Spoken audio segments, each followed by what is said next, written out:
Ну, сегодня у меня будет такая обзорная лекция про то, как жить в путешествии. Можно это сразу переключить слайд. Про что буду рассказывать, про то, как перемещаться вкратце. Я думаю, это мы оставим больше на вопросы. То есть, если у кого-то будут вопросы про автостоп, про все прочее, можно будет задать.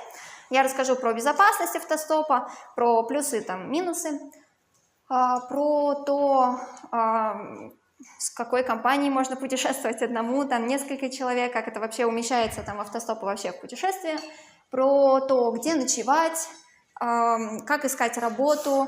Здесь не полный список, еще мы поговорим про то, как и почему стоит знакомиться в путешествии, как это можно сделать быстрее, как быстрее обжиться в незнакомой стране, потому что обычно уходит много времени, прежде чем у нас появится много социальных контактов, и как этот процесс можно ускорить, например, если вы хотите остаться, хотите жить в этой стране, как это сделать. Про разницу менталитетов поговорим, больше буду рассказывать про китайцев. А потом в конце, если будут какие-то вопросы, тоже можно будет задать, можно поговорить и про другие страны тоже.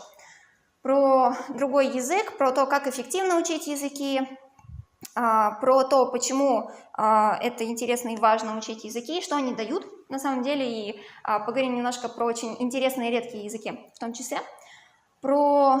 Говорим про психологию путешествий, про то, почему люди путешествуют, про то, как меняет путешествие людей. Давайте дальше. Про то, как перемещаться, да, то есть, во-первых, очень интересно, да, перемещаться на местном транспорте. Это бывает иногда делать сложно, потому что в интернете может быть одна информация, и когда вы придете, окажется, что другая. Там, например, будет написано, что отправляется в 5 часов вечера, отправится на самом деле в полночь. Да, то есть хороший в таких случаях совет, да, это то, что нужно спрашивать местных вокруг этого транспорта, да, то есть если это автовокзал, поспрашивать продавцов на этом автовокзале, которые там продают еду какую-нибудь, что-нибудь еще, там людей рядом, потому что все знают, во сколько обычно на самом деле этот транспорт отправляется. Вот. У нас был такой момент, когда мы, например, отправлялись на пароме из Турции в Украину. Ну, казалось бы, паром, большой паром, отправляется из одной страны в другую. Ну, какие там могут быть сложности, да? То есть это даже цивилизованные страны, Турция, Украина, ничего подобного. Вот, нам сказали приходить рано утром. По-моему, нам говорили прийти, я сейчас немножко подзабыла, то ли в 6 утра, по-моему. Вот, мы такие, ладно, хорошо, в 6 утра будем, нас забрали паспорта, там выдали нам билеты, все, в 6 утра приходите. Мы зашли в столовую напротив и общаемся там с продавцом, и он говорит, в 6 утра этот, говорит, корабль раньше 5 вечера никогда не отправляется.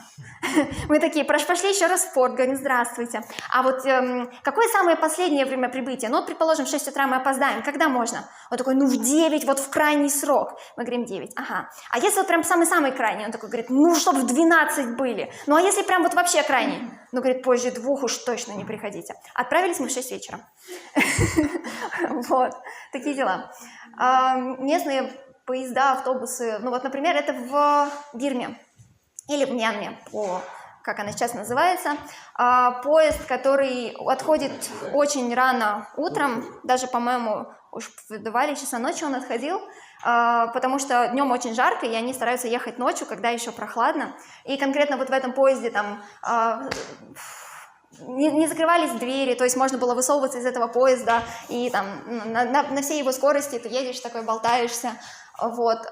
Поезд очень сильно трясся, то есть вот здесь можно заметить, что привязан багаж. Вот можно обратить внимание, там есть завязочки, потому что настолько сильно трясется поезд, что все вещи слетают, и время от времени их приходится подвязывать, даже если казалось, что вы их привязали надежно. Вот. Ну, конкретно в этом поезде видно, что прям забили весь проход, сюда могут расстелить ткань, положить детей, они здесь бегают, носятся, ползают, что могут, то делают. Вот. И здесь же еще умудряются ходить продавцы, они ходят, носят все вот так на голове. Вот. В общем, да, первая вещь – это местные поезда и автобусы, но бывают свои сложности, да, то есть нужно узнавать у тех, кто не продает билеты, во сколько на самом деле эта штука поедет, потому что это всегда непредсказуемо, вам скажут одно, будет другое. И, ну, в некоторых странах, если это не поезда, там, например, автобусы, тоже также у местных, которые не продают, лучше узнавать цену, потому что иначе могут обмануть. А так вы спрашиваете людей вокруг, что типа, о, а вы на этот поезд, на этот автобус, да, а сколько он стоит? Тебе местный скажет, ну вот столько, ну вообще офигели, дорого, да? А ты знаешь, что как бы вот теперь это цена. Ты приходишь, тебе говорят цену в 10 раз дороже, а ты говоришь, нет, я поеду за эту цену, да, за местную. Вот. такие советы по поводу этого. Да?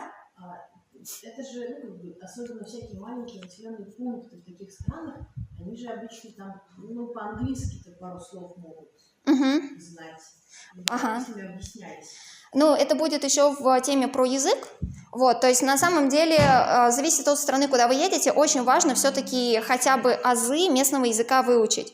То есть азы, в принципе, выучить несложно. То есть вам достаточно просто выучить там вопрос и выучить варианты ответа, да. И даже если вы очень плохо понимаете, очень плохо говорите, люди будут вам настолько стараться все объяснить мимикой, жестами, нарисуют. То есть как бы вот такие ситуации вы все равно поймете. Даже если вы совсем не знаете языка, все равно мимика, жесты, они всегда помогают.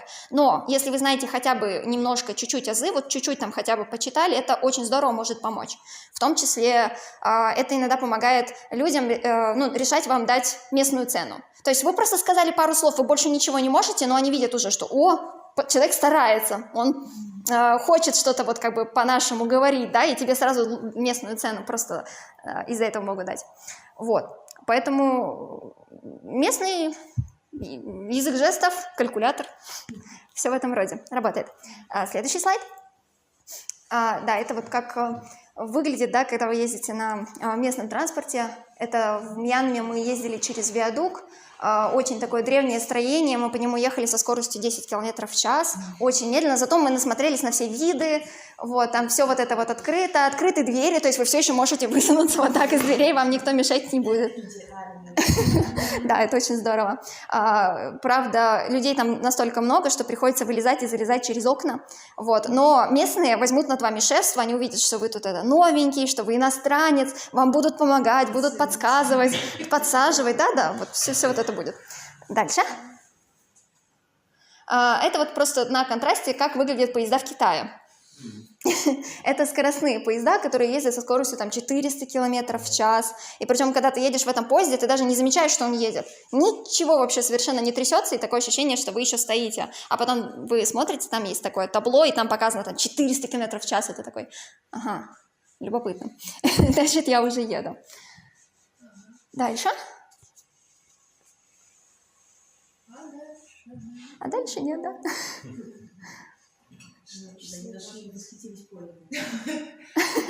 Да, все, чтобы понаслаждались поездом. Слушай, что ты в прошлый раз делала, что мы снова купили? Ага. Я нажимала вот сюда, и потом оно должно сработать.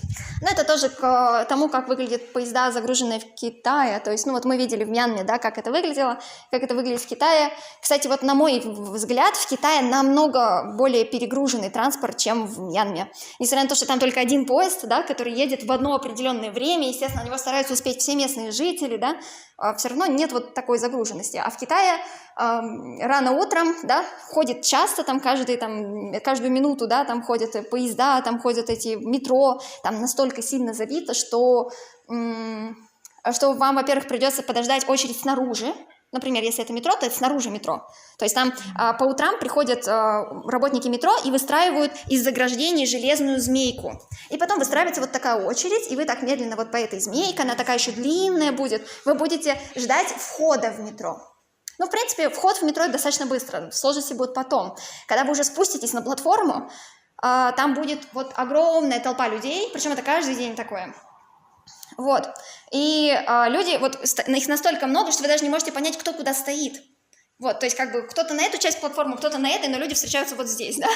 И вы тоже вот в эту толпу заходите в середине и встаете в своем направлении и ждете, да. Приезжает вагон, вагоны уже забитые. Когда двери открываются, люди списком начинают выпадать из вагонов и пытаться забраться обратно, пока на их место кто-то не залез. Вот. При этом люди, естественно, тоже хотят попасть внутрь, но туда может забиться, 1, 2, 3 человека на станции, да, больше как бы уже не влезает. И притом они вот так цепляются снаружи, у них так торчат там все эти части тела, и когда пищат, раздается писк, что двери закрываются, все китайцы дружно выдыхают, ну, по крайней мере, такое ощущение, все дружно выдыхают, внезапно все части тела влезают в вагон, двери закрываются, а потом видно, как на эти двери, люди начинают обратно вдыхать, и просто напирают снова люди. Вот, и там ты можешь оказаться в любом положении абсолютно и не упадешь. Вот. И так я вот засекала, сколько я стояла на этих платформах, ждала, пока, когда я дойду, наконец, до края платформы и заберусь, наконец, в свой вагон, и проходила иногда полчаса. То есть реально вот только внизу, это как бы я не считаю еще вверху, да, то есть вот вы внизу стоите полчаса и ждете, пока вы дойдете до края платформы. Вот. Можно вопрос? Что люди делают? Они типа в телефонах такие все зависят? Что они делают эти полчаса? Если они работают, они разговаривают? Не-не-не, там вагоны приезжают каждую минуту. То есть вы все время пытаетесь забраться. Вы не можете... Если вы отвлечетесь, человек протиснется перед вами, и вы просто окажетесь на задворках. Да, то есть вы все время в напряжении, все время пытаетесь залезть, и там работают вот такие вот маленькие девочки и работницы метро. Я думала, почему они такие маленькие? Ну тут такая огромная толпа, как сдерживать? А чтобы место не занимали, понимаете? И вот они такие вот стоят и такие: «Буяуди, не толкайтесь». Вот, но когда двери закрываются, если кто-то выдыхает плохо и все равно торчит что-то, она может помочь подпихнуть, чтобы двери закрылись.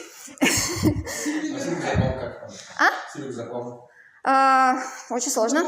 Ну, очень сложно, да. Вот, то есть, когда там женщины беременные или с детьми, там вообще такие проблемы бывают. То есть, там же как бы люди напирают, людей прямо там в двери вжимает, когда все пытаются залезть. Бывает часто такой случай, что вот, например, если больше получаса ждешь, да, то есть уже совсем прямо долго, что-то вообще очень плотные вагоны, и вот я наконец добираюсь до края платформы, да, за эти полчаса, а люди сзади, они понимают, что мы же опаздываем на работу. А если у нас в России опоздал, то это еще как бы, ну, ничего страшного, может быть, даже не заметят. То в Китае, если вы опоздали на работу, то вас могут просто даже уволить, потому что там настолько большая конкуренция, что они найдут того человека, который будет готов вставать за 3, за 4 часа, стоять в пробках и приехать вовремя.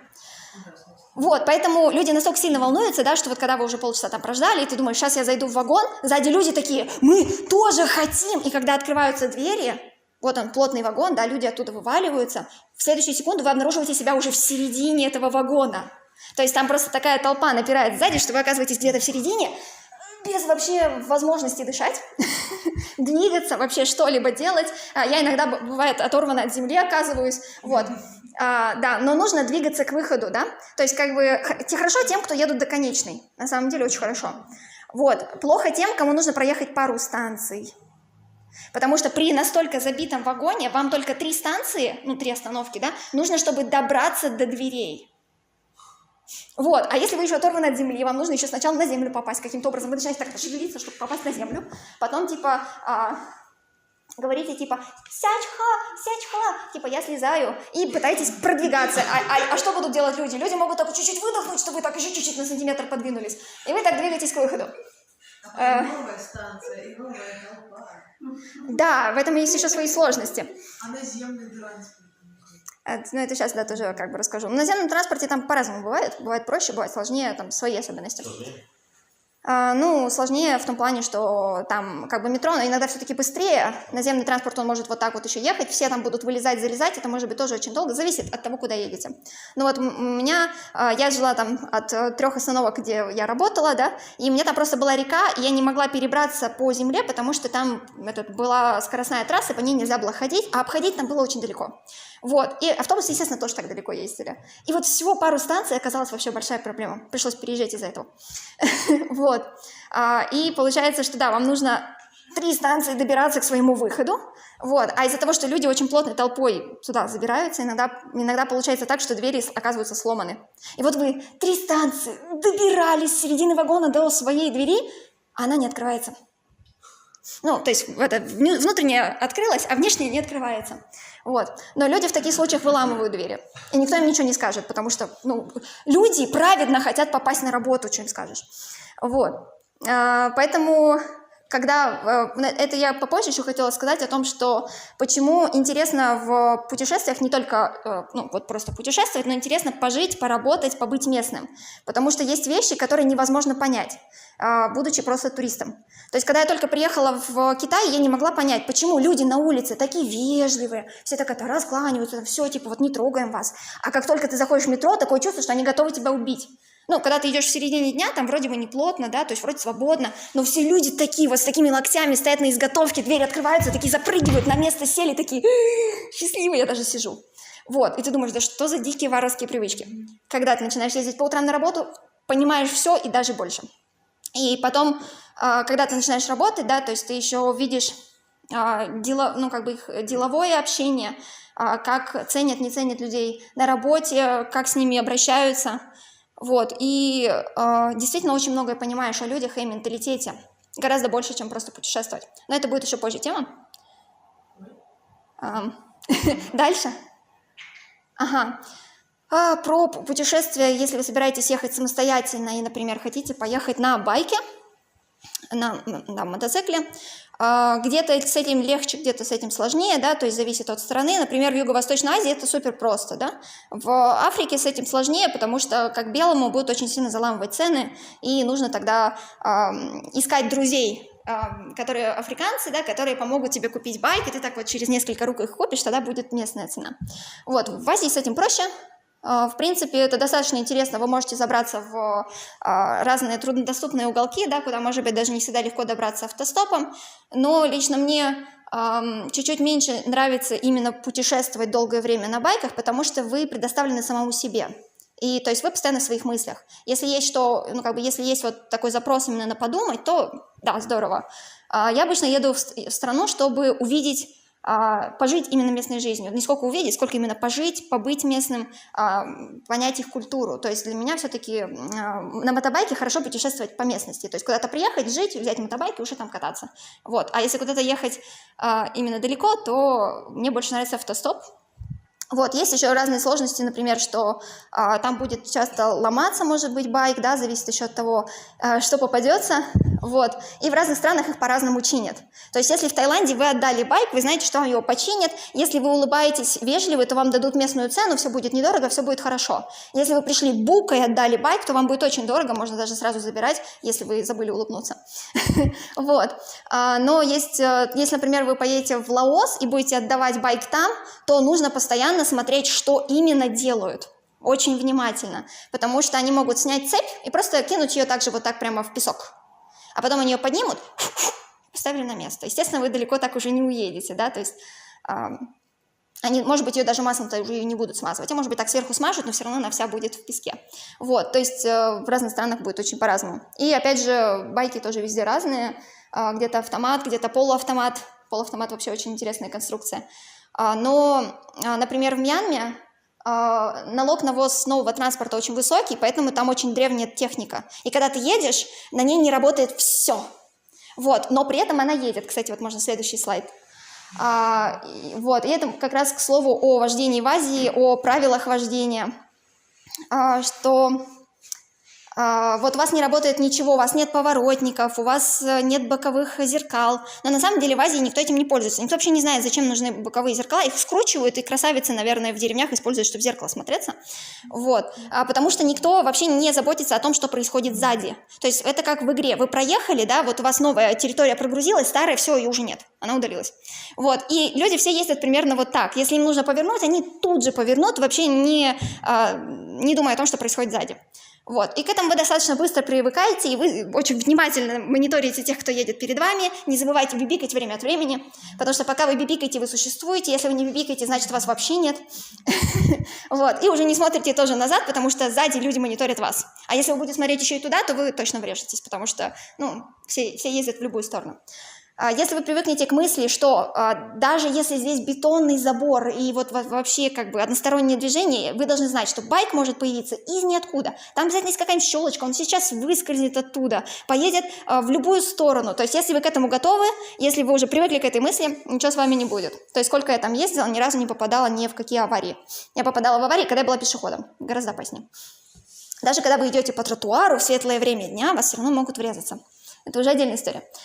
По поводу того, как, например, заправляться, да, то есть вот здесь можно увидеть, что вот эта заправка, вот там вот это вот, видите, там осталась последняя бутылочка, вот, и вы когда едете, вот если вы не знаете таких особенностей, вы просто не увидите эту заправку, и у вас закончится бензин, и вы будете очень долго и грустно толкать байк в грязи, вот, потому что потом привыкаете к мысли, да, что вот если есть какая-то реклама, значит там продают, в принципе, все что угодно, как минимум бензин там точно должен быть.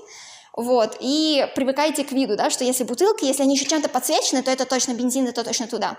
А поначалу увидите странную конструкцию из каких-то зеленых жидкостей подсвеченных и думаете, что же это такое? Это бензин.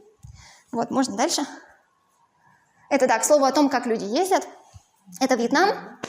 Ну, конкретно вот это фото не мое.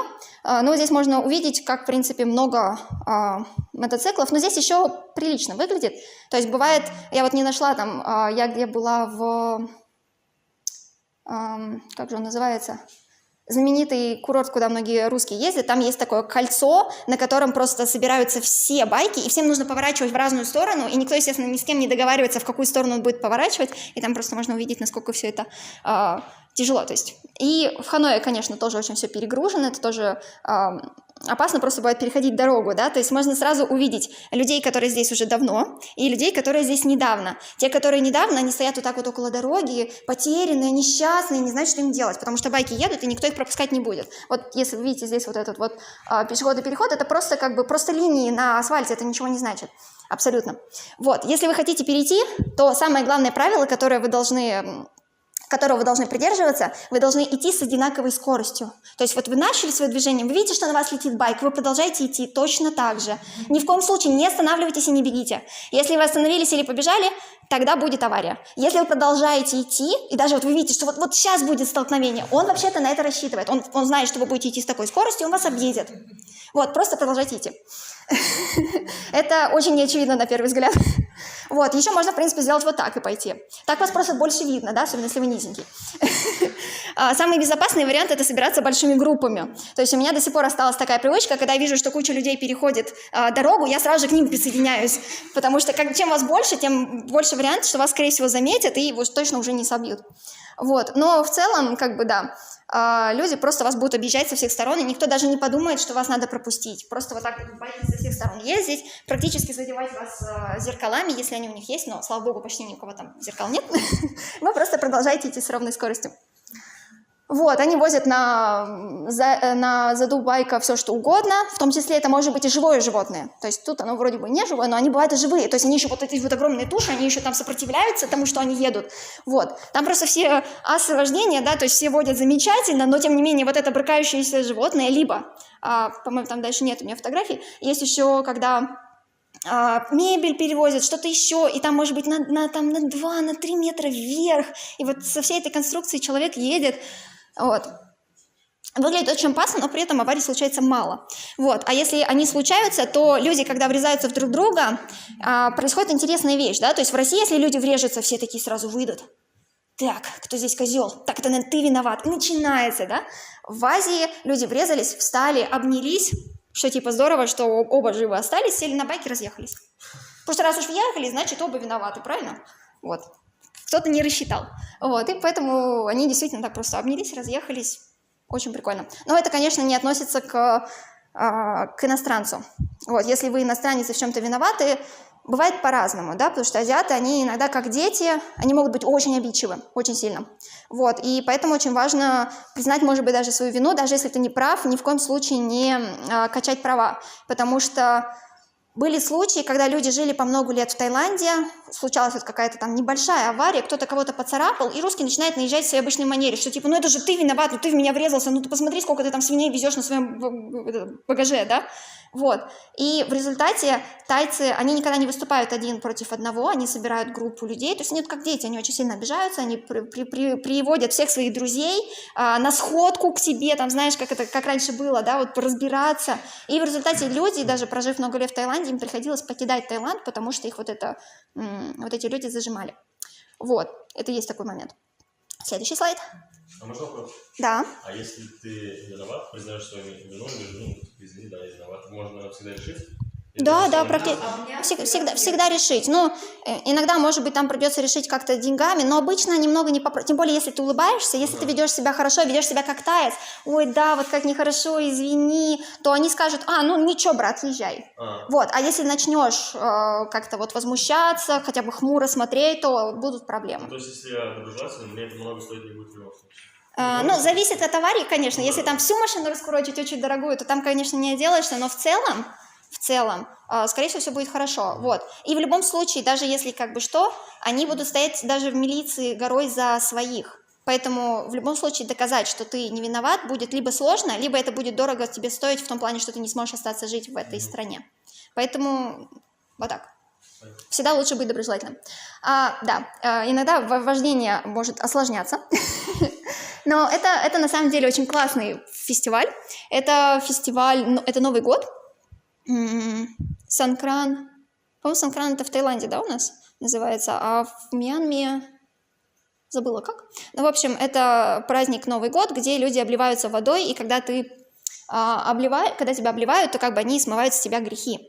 И поэтому люди любят очень обливаться, то есть они выходят все на улицу, выносят ведра, иногда выносят как бы большие бочки, шланги, вытаскивают. Естественно, все тебя обольют, и ты бесполезно отнекиваться. Даже были люди, которые там болели, не хотели, чтобы их обливали, они вешали на себя камеры, что типа у нас техника, не обливать нас, не обливать, все равно польют. Лучше прятать. Бесполезно. Можно попытаться быстро уехать, но это получалось далеко не у всех. Можно присоединяться к этим местным, можно просто подойти, там типа тебя обольют сначала, а потом выдадут тебе шланг, и ты будешь вместе со всеми очень весело всех обливать. Примерно так. Следующий слайд.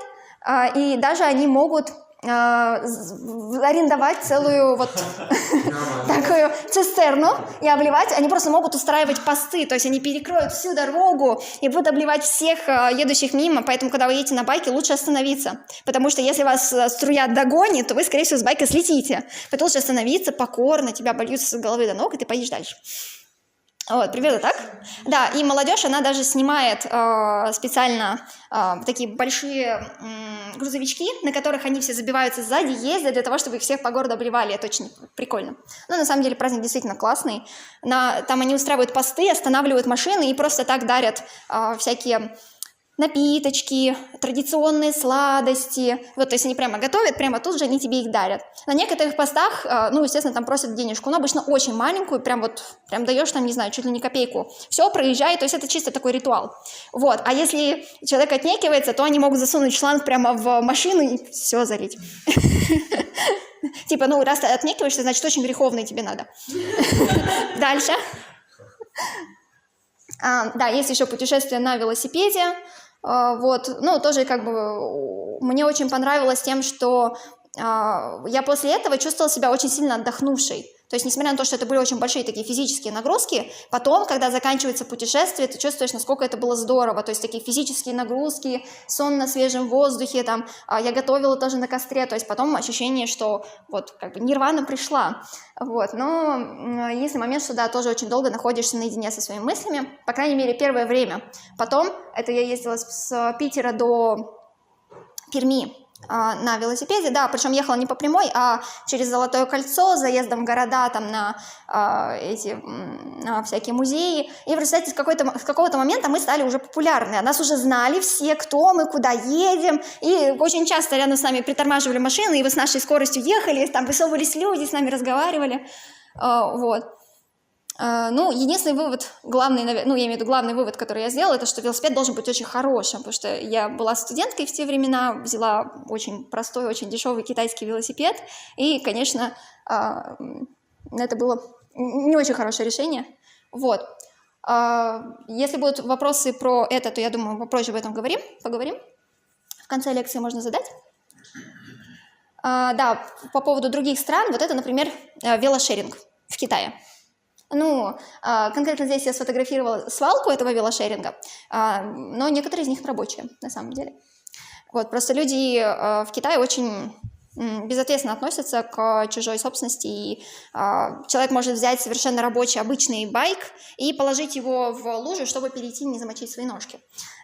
Но мы про менталитет еще попозже проговорим.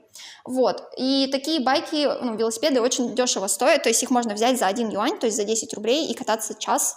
Или есть проездные, когда можно взять их за 23 юаня, то есть за 230 рублей на месяц. Практически безлимит. То есть если вы катаетесь больше 2 часов, с вас будут браться деньги, но вы можете остановиться, закрыть, потом заново взять, снова поехать и снова безлимит. То есть такая система. И, кстати, китайские же байки есть в Германии, и берутся они по китайским ценам, если брать через китайское приложение, но об этом мало кто знает. Я когда увидела, проверила, думаю, здорово. То есть я платила даже юанями со своей китайской карты по китайской цене и каталась по Берлину. Я думаю, где я могла бы так дешево арендовать байк? велосипед в смысле. Да, есть еще морские путешествия, тоже там есть свои особенности, но я думаю, это уже в конце лекции, если останется время. По поводу автостопа, да, сколько человек может ехать, да, то есть обычно там идут дебаты, что типа 1, 2, что 3 человека в команде, это уже будет очень сложно, вы будете очень медленно ехать. На самом деле зависит от страны, и даже не только от страны, но именно от трассы, от места, куда вы едете, и от сезона в том числе. То есть, например, если вы едете там с Москвы в Крым, да, и это прям вот сезон, когда все едут на море, то понятно, что все будут забиты, и там даже одному человеку найти место бывает сложно, если это вас там 2 с большими рюкзаками, а если уже 3, то, понятно, сложно. Но если вы едете куда-нибудь на Урал, например, там ездит очень много всяких грузовичков, пикапчиков, вас могут забрать и в 5-ром, и в 6-ром, мы там как только не катались. В Турции вообще нас забирали в 11-ром. Но мы, естественно, не стояли все в 11-ром, мы вышли там, мы ходили смотреть на древности, вышли на трассу, естественно, вот команда стала здесь, потом команда стала там, и там через каждые пару метров мы вот так вот встали, да, и все стопим. Вот, и в таких случаях машины иногда едут и выбирают, как на ярмарке, да, они так перестанавливаются и смотрят. Вот тех тормози. Так, этих не возьму, о, вот эти пойдут. Вот, а нам попался мужчина на микроавтобусе, который говорит, ну что, я могу? У меня большая машина, я хочу собрать всю коллекцию русских автостопщиков. И он около первых остановился, около вторых, около третьих, и, короче, всех собрал. Это не единичный случай. Тоже в Турции мы стояли тоже с друзьями, нас было 6 человек, 5 человек, где-то так. Вот, мы стали там 2 одна, 3 другая. В машине было там место, ну, максимум на 3. Вот, но мужчина остановился около одних, потом доехал до нас и говорит, ну, вы же тоже же влезете, да, ребята, давайте, потеснитесь. И мы, в общем, туда тоже все залезли спокойно. В России тоже такое бывает, мы тоже ездили в 6-ром или в 7-ром. В 7-ром мы, по-моему, ездили в одной машине, не соврать бы. Вот, и 2 человек у нас были в багажнике, у нас был говорящий багажник такой на кочках. Ай, ой, ай, потому что впереди был полицейский пост, и их пришлось туда сложить. Нет, не помню где, ну, хотя может быть где-нибудь в горах, я вот не помню, где это было. Ну, тоже такое бывает. Дальше, вот, к слову, вот нас, например, 5, это уже коронавирусные времена, я, кстати, да, не рассказала, как я вообще путешествовала, рассказываю вам тут, а вы не знаете даже, в каких странах я, наверное, была. Это я застряла в Турции во время ковида и жила там полгода. Вот, мы туда прилетели в феврале, и потом, ну, там путешествовали, и стали закрываться границы, потом закрылось авиасообщение, те, кто купили билеты, все равно не смогли улететь, ну, вы знаете эту историю. Вот, и мы переехали жить на пляж, в палатке, и устроили там такой лагерь русских, про нас знали все, что тут лагерь русских, к нам приезжали с гуманитарной помощью, там еду нам подкидывали, все прочее, к нам... И те, и другие, что, кстати, интересно, русские тоже приезжали, вот, но больше, естественно, было турков, особенно местных, которые видели нас, как нам надо было, короче, от этого лагеря 8 километров идти через лес к дороге, потом мы еще оттуда стопили, чтобы добраться до магазина, купить еды, и потом нужно было проделать обратную дорогу, вот, естественно, те, кто нас подвозил, те, кто там с первые 5 километров ты идешь, никого нет, потом начинаются деревеньки, они все уже нас знали, вот, мы туда ходили заряжать телефоны, поэтому к нам просто все приезжали, и кто чем мог, кто-то нам привез коробку всякой одежды, даже слишком много, мы говорим, нам не нужно столько, они говорят, ну пусть это тут будет, мало ли вам понадобится, и мы там устраивали, типа, такие пати, разряжались там, мальчики одевали длинные красные штаны, все такие, так, это, типа, тусили, ну, в общем, было действительно весело. К нам приезжал такой очень важный полковник и говорит, хотите, я отправлю вас в Россию, у нас полетит самолет пустой за турками забирать из России, и мы можем вас в этом самолете отправить, и мы такие, нет, пожалуйста, не надо, вот, потому что к тому времени паника уже прошла, то есть как бы уже стало понятно, что как вот примерно это все будет выглядеть, мы уже прожили там в этом кемпинге уже какое-то время, и мы поняли, что вот если сейчас нас вышлют в Россию, во-первых, нам там не рады, то есть тогда уже было правило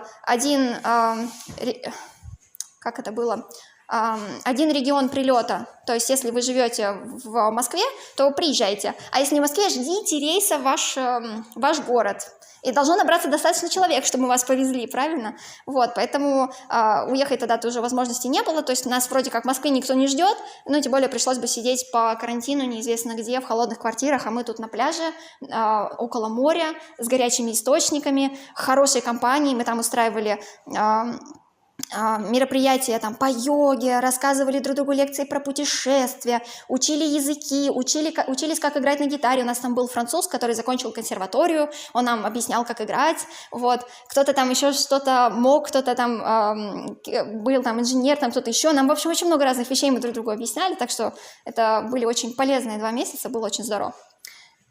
Дальше. Безопасность путешествий. Такой интересный момент, да, расскажу вкратце, если будут вопросы, то, наверное, в конце лекции, да, задавайте. Во-первых, как обеспечить безопасность путешествия, да, многие люди думают, все, едешь автостопом, это как прыгнуть вниз головой с 10-го этажа, что все, вас точно сразу же изнасилуют, убьют и все прочее. На самом деле, естественно, это не так, вот, и путешествовать автостопом может быть достаточно безопасным, вот, просто необходимо брать на себя ответственность и контролировать ситуацию, а не просто вот вышел, сел в первое, что остановилось, что предложили, на то согласился, поехал, да, естественно, тогда могут быть проблемы. Вот, то есть первое – это внимательность к людям до того, как сел в машину и во время поездки. То есть когда вы останавливаете машину, первым делом вы смотрите, что за человек, как он на вас смотрит, как он с вами разговаривает. То есть если он на вас смотрит такой, типа, ну, наверное, богатенький, ну, садись. То есть, как бы это же видно, да, вы же, ну, это видно, какой взгляд у человека. То есть, вот вы сразу чувствуете, что что-то не так, да, может быть, даже просто интуиция говорит. Интуиция, на самом деле, она вам говорит то, что она видит несоответствие, но мозгом вы это еще не успели уловить, потому что, ну, слишком быстро. Вот. И если вы чувствуете, что что-то не так, лучше отказаться. Ну, постоите вы минут 10, 20, 30 дольше на трассе, но уедете безопаснее. Всегда стоит отказываться в таких случаях. Вот, видно, что человек говорит и как говорит, да, то есть он, например, такой говорит, садись, вот, злым таким тоном, так еще открыл дверь. Может быть, у него просто плохое настроение, да, но надо ли вам садиться в эту машину? Может быть, этот человек что-то нехорошее задумал, да, то есть тоже бывает. Вот, обратите внимание. Вот, и отказывайтесь от поездки, да, отказываться нужно, ну, без агрессии, да, то есть вы просто говорите, что, куда вы едете? Ой, а я, извините, не туда еду, вот, или еще что-нибудь, да, если, например, человек настаивает, если он там пьяный, агрессивный, может сказать, я забыла паспорт в кафе, извините, пожалуйста, мне нужно сходить за паспортом, уходите, да, то есть без агрессии, не говорите человеку, ты мне не нравишься, я с тобой не поеду, ну, то есть понятно, что будут проблемы, да, если вы прямо говорите человеку, что я не хочу с тобой ехать, человек это тоже может задеть, да, то есть он может быть, во-первых, хороший, вы его обидите, если человек плохой, то он может сказать, что-то я плохой? Или переубедить постараться, да, или встать в позу, то есть, ну, всякие моменты бывают. Мне за все мои поездки, я ездила 4 года в других странах, и также еще по России ездила года 3-4, тоже примерно так. Вот, то есть совместно, ну, как бы путешествие всего мне там было 7-8 лет, да, я много ездила автостопом, и за все это время от поездок я отказывалась, ну, может быть, раз 5, вот. Просто редко останавливаются на самом деле плохие люди. Потому что если вы правильно одеты, у вас рюкзак, у вас такой приличный, хороший вид, да, то как бы вам не будут останавливаться плохие люди. На трассе мало ездит маньяков, они пойдут в парк ночью. Ну, как бы представьте себе, у маньяка должна быть машина, должны быть деньги на бензин. Он будет выискивать, где же там ездит одна автостопщица, да, или там один автостопщик с деньгами, да, то есть, ну, как бы вероятность не очень большая. Вот, а если останавливается... Да ладно. Ну, в смысле, я когда ездила одна, это... Ну, ладно, это было не каждый конкретный случай, но это было достаточно регулярно, когда ты садишься особенно с дальнобоями, и они такие... Ага, ну вот сейчас про это я еще расскажу. Это вот. Просто разные понятия. Да, я имею в виду, во-первых, серьезные ситуации, да, то есть не словесное приставание, серьезные ситуации. Про словесное приставание сейчас еще скажу отдельно. Вот, то есть вот чтобы серьезно прям человек вот не услышал «нет» и стал там лезть, это бывает очень редко, прям вот вообще редко. То есть вот за все 8 лет, я говорю, пару раз я, ну вот раза там, не знаю, 5 я отказывалась от машины, и еще там, не знаю, раз у меня был такой случай, когда я наорала на водителя, он остановил, но ничего не произошло, тоже могу рассказать, как бы. Просто скорее это был мой первый раз, я испугалась, что вообще происходит, я на него наорала, он тоже испугался, остановился, я выскочила из машины, и, собственно, он даже меня не потрогал, то есть как бы ничего не произошло, вот, но это был мой первый раз, я его надолго запомнила, как человек вот такой, типа, но ничего не было. Вот, и другие потом ситуации, таких вот серьезных как бы не было ситуаций, то есть вот максимум какое-то словесное приставание, которое ты сразу же грамотно пресекаешь, сейчас расскажу, как это делается. Вот. Ну, только несколько раз, говорю, отказывалась в поездке, то есть когда человек останавливается, и вот вроде бы все хорошо, человек такой улыбчивый, такой говорит, да, я тебе помогу, садись. Ты чувствуешь, что что-то не так. Вот, и я говорю, извините, мне не туда. Причем человек уезжает, и я продолжаю сомневаться. Я думаю, ну, он вроде бы хороший, почему я чувствую, что что-то не так? И я вот анализировала, думала, и потом вдруг я как-то вот четко его лицо вспомнила, и вдруг поняла, что он улыбался, а глаза не улыбались. Вот, то есть как бы, может быть, я неправильно подумала, может быть, человек на самом деле хороший. Но интуиция говорит нет, в машину лучше не садиться. Вот, еще пару раз тоже были ситуации, когда человек останавливается, такой, типа, поехали! И ты такой чувствуешь, ну, вот что-то вот не так, вот чувствуется, человек как-то говорит не так, как говорят обычно люди. И ты говоришь, а вам куда? Ой, нет, слушайте, ну, я хотела недалеко ехать, а вы едете близко, я не поеду. И он такой, ну ладно, ну, может быть, ты хочешь выпить, у меня тут куча этого алкоголя, я сейчас еду выпить. И ты такой понимаешь, что он тебя на самом деле не автостоп, он тебя не собирался подпирать, он тебя собирался увезти, пить. И ты говоришь, не, я не пьющая. Все, инцидент исчерпан. По поводу самой машины, да, то есть, во-первых, внимательность во время поездки, то есть сразу как вы садитесь, сначала наступает правильное позиционирование, да, то есть вы должны дать человеку понять, кто вы и что вы. В обычной жизни люди вас тоже проверяют, как с вами можно ли грубить, можно ли на вас повесить какое-нибудь там еще дело, чтобы вы больше работали на работе, там вот это вот, они все прощупывают, так ведь? В автостопе происходит то же самое, люди прощупывают, что с вами можно сделать. Особенно учитывая, что в автостопе это новая ситуация, многие люди никогда не сажали к себе автостопщиков и вообще не представляют, что вы из себя, кто вы такие, женщина на трассе, там, не знаю, парень с рюкзаком, куда вы едете, кто вы такие, на что вы готовы, да, то есть эти люди ничего о нас не знают. И чем раньше вы дадите понять, кто вы такие, тем меньше проблем у вас будет. Вот, то есть, например, же зависит от страны, да, в Турции я ездила одна автостопом, у меня не было проблем в Турции, хотя говорят, что в Турции ездить трудно. В некотором роде трудно, вот, но если вы садитесь в машину, да, в Турции, вот я сажусь вот сразу вот так вот, рюкзак на колени, такая вот, здравствуйте. Вот, все, я окружила себя такой холодной стеной, да, как бы я просто прошу уважения всеми фибрами души, да, то есть вот я села такая, здравствуйте, я учитель, а вы кем работаете? Все, у человека любые мысли, там, руки, все, уже при себе, здрасте, вот. А потом, когда ты уже разговариваешь с водителем, ты уже видишь, если он к тебе нормально относится, ты можешь немножко больше дать какой-то информации, уже сесть свободнее, да. Но поначалу в Турции я всегда садилась вот так, и ко мне ни разу никто не полез. То есть кто-то пытался потом что-то спросить задним числом, но я просто говорю, извините, но как бы я гость в вашей стране, я приехала сюда как бы вот к вам познакомиться с вашей страной, с вашим обычаем, и вы меня вот как бы сейчас, знаете, очень сильно обидели. Остановите машину, я сейчас выйду. И люди говорят, Господи, я обидел гостя в своей стране. Они сразу просто чуть ли не в слезы говорят, прости меня, все, я дурак, я не знаю, что я думал. И потом они просто, многие из этих людей, поскольку они мусульмане, у них воспитание такое, они не разговаривают с девушками. Нельзя разговаривать с девушками. Когда вы находитесь в компании друзей, у вас есть парни и девушки, они не обращаются к вам. То есть, представьте, вот вы приехали, да, в путешествие, вы хотите пообщаться, они общаются только с вашими друзьями, потому что они высказывают вам уважение. Они не должны с вами общаться. Вот так. Такая вот особенность. И поэтому многие из них не общались с девушками, не знают, что с ними делать. И когда вы просто уважительно показываете, что я тебя уважаю, я к тебе хорошо отношусь, уважай меня, пожалуйста, тоже, да, вот я приличный человек, они такие, они понимают, как общаться с вами. И ситуации исчерпываются. Если вы парень, и вы думаете, что вас в Турции обойдет эта ситуация, вот не обольщайтесь, на самом деле к вам это тоже относится. Особенно, если вы более-менее миловидный, если у вас еще есть там голубые глаза, светлые волосы, вот 100% ситуации будут.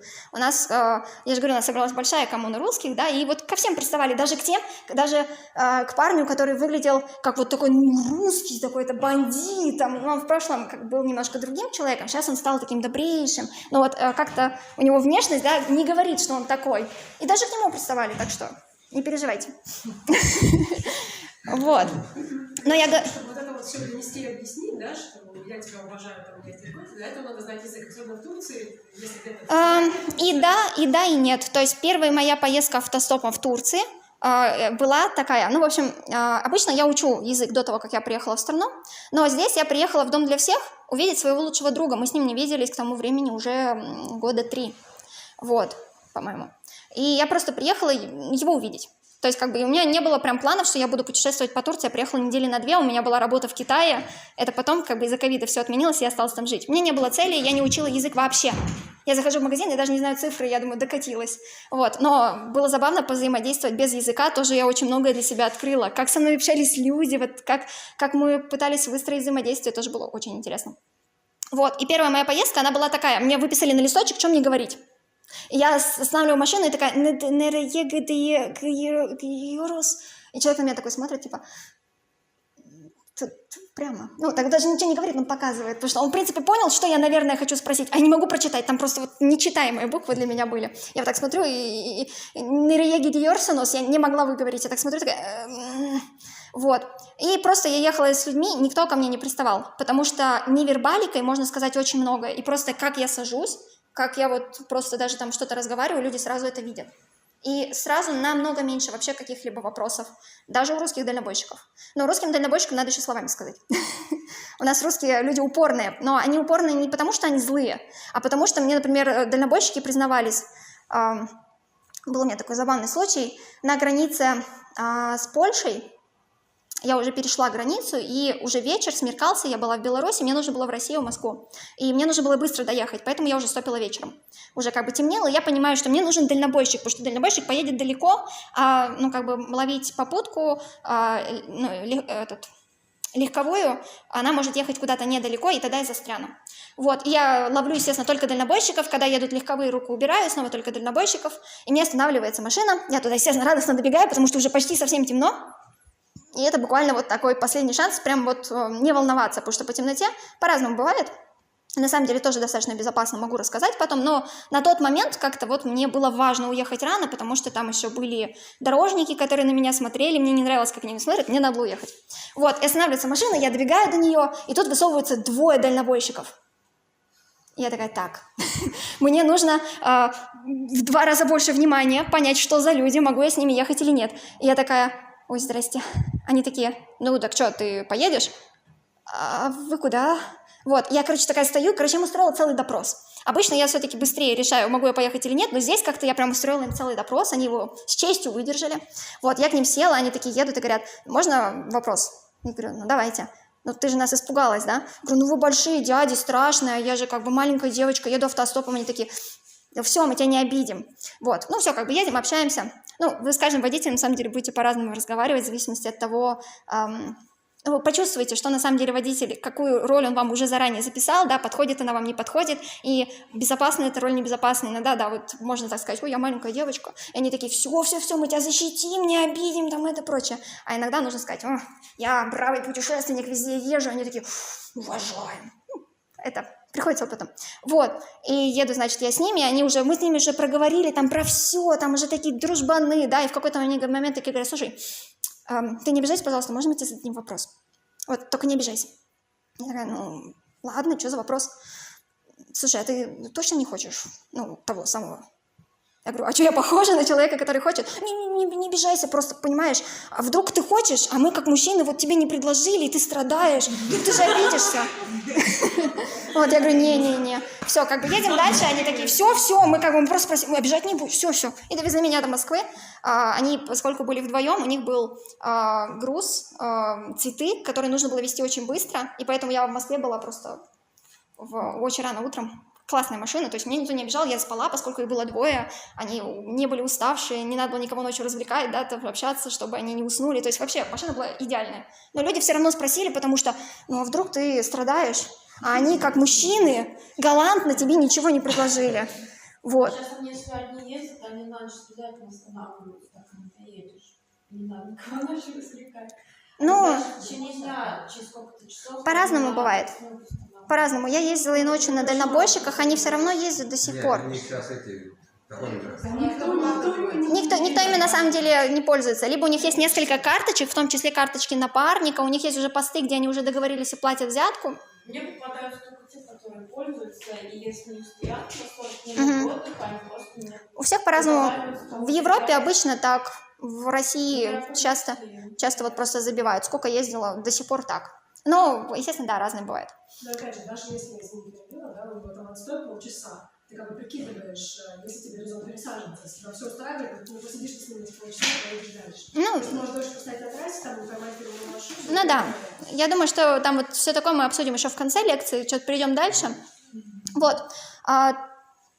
Сейчас, одну секунду, я что-то еще не договорила.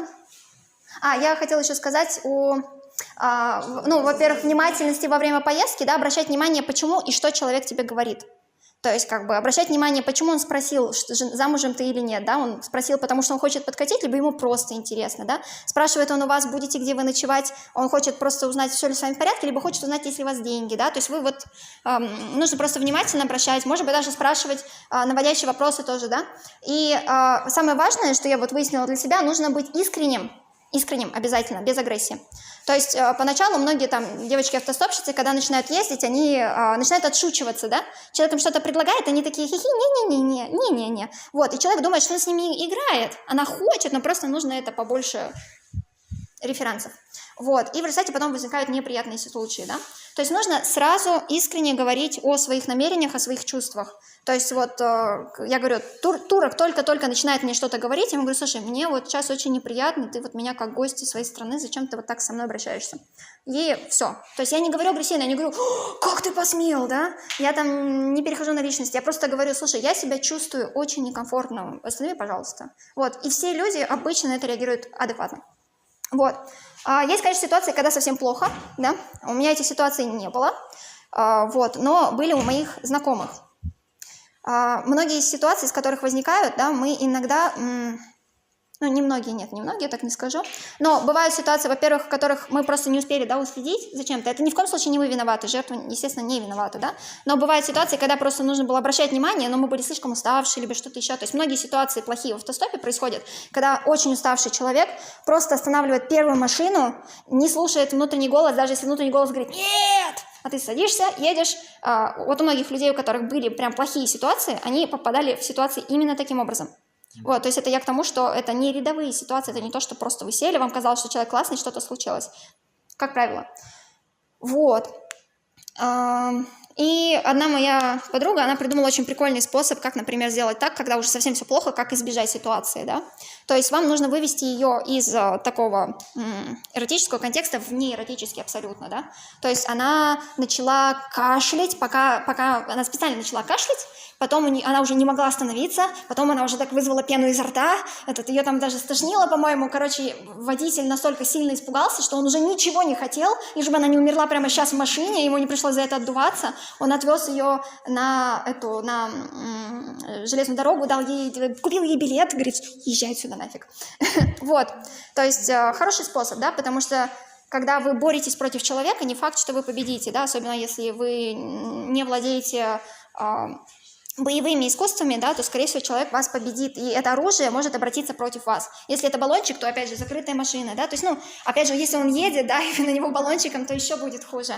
То есть, самое главное, все-таки наше оружие – это наш мозг, и в данном случае, то есть, нужно себя так повести, чтобы вывести эту ситуацию из контекста. Бывают ситуации вообще не в автостопе, да, у моей подруги случилось, когда она просто шла домой через парк, и на нее напал человек. Вот, она просто почувствовала, как человека трясет, да, и она говорит, слушай, что с тобой случилось? Я же понимаю, что такие ситуации происходят не просто так. Тебе помочь? Вот, и она это таким голосом сказала проникновенным, что человек разрыдался и говорит, да, на самом деле у меня случилось. И в результате потом он сказал, слушай, извини меня, пожалуйста, что я на тебя напал, и спасибо большое, что это оказалась ты, и я ничего плохого не сделал, потому что на самом деле мне просто очень сильно больно, у меня вот там умер близкий человек, и я вышел из себя и напился, я не знаю, что я делал. Вот, как бы такие ситуации бывают. Тогда дальше. Если будут вопросы, в конце лекции. Позитивный автостопер, да, тут я такую картиночку разных людей. Общение с разными людьми, да, какой главный плюс в автостопе? Вы общаетесь с самыми-самыми разными людьми, то есть это могут быть и бандиты, и банкиры, и простые рабочие, и врачи, и все-все-все. И когда вы едете в страну, если вы едете автостопом, то вы увидите действительно, как живут люди. Увидите прямо с самых разных сторон, как живет каждый человек в разной профессии, да, здесь в стране, и вы действительно очень много узнаете. Гораздо больше, чем если вы поедете каким-то другим способом, там возьмете тур или что-то еще. Очень хороший способ, чтобы все это прочувствовать. Вот, вы общаетесь не с людьми, которые зарабатывают на туристах, и поэтому у вас гораздо будет приятнее впечатление, да, то есть эти люди не пытаются на вас нажиться, да, они же не зарабатывают на вас, они не будут пытаться вас обмануть, они не будут там жадничать, ничего, то есть это будут просто обычные люди, которые просто живут так же, как и вы, и они будут общаться с вами гораздо более искренне, более доброжелательно, и вы увидите, что на самом деле, оказывается, не все в этой стране хамы, да, ну, это такой момент. Потом, чувство приключения, меньше предсказуемости, да, вы не знаете, какая будет следующая машина, какая будет история. На это, кстати, очень подсаживаешься на самом деле, потому что ждешь, какая же будет на этот раз история. Вот, они бывают настолько интересные. Вот, например, у меня здесь есть книга, вы ее, наверное, немножко полистали, посмотрели. Там я описываю, ну, там рассказы, которые родились у меня в путешествии в разное время, в разных странах, и в том числе там есть истории из автостопа, когда вот люди рассказывали свои личные истории, которые они пережили, иногда прям со слезами на глазах ты это слушаешь, и как бы ты как будто бы даже выбываешь из этого мира, да, в тот мир, в котором все это произошло, и, ну, это такой бесценный опыт, который вот вы даже не прочувствуете, ну, даже когда вы попадаете в искусство, там, да, на сцену, там, вот в театр, в смысле, там, смотрите что-то, да, вы даже так настолько можете не прочувствовать, как то, как вам расскажет человек в автостопе свою историю. А почему он вам рассказывает эту историю? Потому что он вас, во-первых, больше никогда не увидит, это раскрывает, да, во-вторых, ему скучно, ему нужно занять время, да, еще по каким-то причинам, может быть, это у него наболело, и ему некому рассказать, ну, бывает, да, что у нас просто нет рядом близкого человека, с которым можно поделиться, и незнакомец в этом плане неплохо подходит, да, потому что он не может использовать эту ситуацию против вас, да, он вас выслушает, тем более вы как бы едете в его машине, наверное, вы скорее его поддержите, правильно? Он это интуитивно чувствует, и поэтому он вам это будет рассказывать. Вот, а может быть, это какая-то героическая история, и семья уже слышала эту историю про 100 000 раз, уже никто слушать не хочет, а тут свежие уши. Вот, поэтому, и вы как раз спрашиваете, да, и вот он как раз и рассказывает, поэтому. Так, и, кстати говоря, есть вообще даже туры, они даже дорогие, вот, когда людей отправляют непредсказуемо в путешествие. Вот, то есть вы говорите о своих предпочтениях, там заполняете анкетки, и вам присылают лист, который вам нельзя открывать, пока вы не окажетесь в аэропорту. И вы только тогда узнаете, куда вы полетите и что с вами произойдет. И люди готовы за это платить огромные деньги. Так что вот, пожалуйста, бесплатно езжайте в неизвестность. Следующий слайд. Есть еще одна интересная позитивная штука. Это то, что проводилось исследование, и оказалось, что люди становятся счастливее при общении с незнакомцами. В Чикаго проводился такой эксперимент, когда пассажиров просили побеседовать с сидящими рядом людьми в автобусе, в электричке, и потом они проводили исследования, да, то есть они там опрашивали людей, которые не разговаривали, которые разговаривали. Оказалось, что те, которые разговаривали, они чувствовали себя намного более счастливыми. И главная причина, по которой люди не хотели разговаривать с незнакомцами, это была мысль, что люди не захотят с ними разговаривать. Вот. Тем более здесь проводилось исследование, когда ты едешь куда-то, да, обычная, достаточно рутинная дорога, и она высасывает обычно все нервы, да, потому что это, там, не знаю, утро, вы постоянно ездите туда, там много народу, да, вы там какое-то время тратите, то есть обычно настроение у людей очень такое бывает плохое. Но вот вы поговорили с незнакомцем, и ваше настроение поднялось. Дальше. И почему это произошло, да, есть еще одно исследование, которое проводилось, и что общение с незнакомцами делает вас более счастливыми, чем общение с семьей даже, и со своей второй половинкой, потому что мы с близкими людьми, мы можем позволить себе, если у нас плохое настроение, быть сварливыми, да, там, быть такими более, да, больше показывать свою негативную, да, сторону. С незнакомыми людьми при первых контактах мы стараемся, наоборот, показать хорошую сторону. Ну, если это попутчик, да, если вот мы едем в транспорте и общаемся, мы чаще все-таки стараемся показать хорошее лицо. И интересный момент, что из-за того, что мы себя ведем позитивно, мы больше улыбаемся, наше собственное хорошее поведение убивает у нас плохое настроение, и у нас настроение повышается, и мы становимся из-за этого счастливее. Вот, и да, проводились еще тоже исследования, когда люди должны были нажимать в кармане на кликеры, на красный и зеленый, в зависимости от того, с кем они общаются, с близкими людьми или с незнакомыми людьми, и потом проводилось тоже как бы там, насколько они были счастливы, и выяснилось, что даже интроверты, и экстраверты чувствовали себя счастливее, когда у них было больше социальных взаимодействий. Такая вот интересная вещь. Поэтому в автостопе, да, очень много незнакомых, и очень бывает позитивный настрой. Знакомство с людьми в путешествии, да, есть такой, ну, тут несколько моментов я хочу рассказать. Там, первый – это про миф. Ну, наверное, вы знаете, да, что есть такой миф, что вы поедете совершенно один, а как же вы один, да, вам никто не поможет, вы едете в никуда, там никого нет. На самом деле там тоже точно такие же люди. да, и эти люди, как мы уже выяснили, рады поговорить с незнакомцами, да, и они готовы показать вам хорошую сторону, да, более того, они любопытные люди, мы все очень любопытные, и им, естественно, интересно посмотреть на людей из других стран, но они, может быть, не имеют средств туда поехать, или у них там семья, сложности какие-то, да, и они с удовольствием попутешествуют как бы через вас, да, то есть они, пообщавшись с вами, они немножко приобщаются к этой другой культуре. И на самом деле люди с большим удовольствием будут с вами общаться, будут вам помогать, то есть вы не едете в никуда, это миф. Вот, и как это совсем один? Очень сложно уехать куда-то, ну, там, не знаю, надо забраться далеко на какой-нибудь очень непопулярный вулкан, да, чтобы там были только вы. Обычно все-таки вокруг вас люди, их много, и мы уже выяснили, что эти люди будут вам помогать.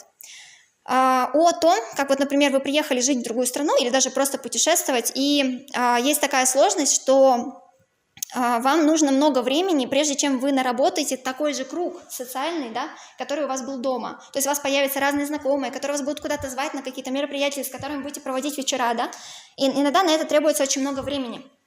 Вот, и как сократить, чтобы не через несколько месяцев, не знаю, лет, да, наконец, зажить полной жизнью, зажить сразу, да, то есть сразу, чтобы появилось много знакомых, чтобы вам было интересно куда-то ходить, да, общаться, чтобы у вас появилась компания на вечера. Как это все делается?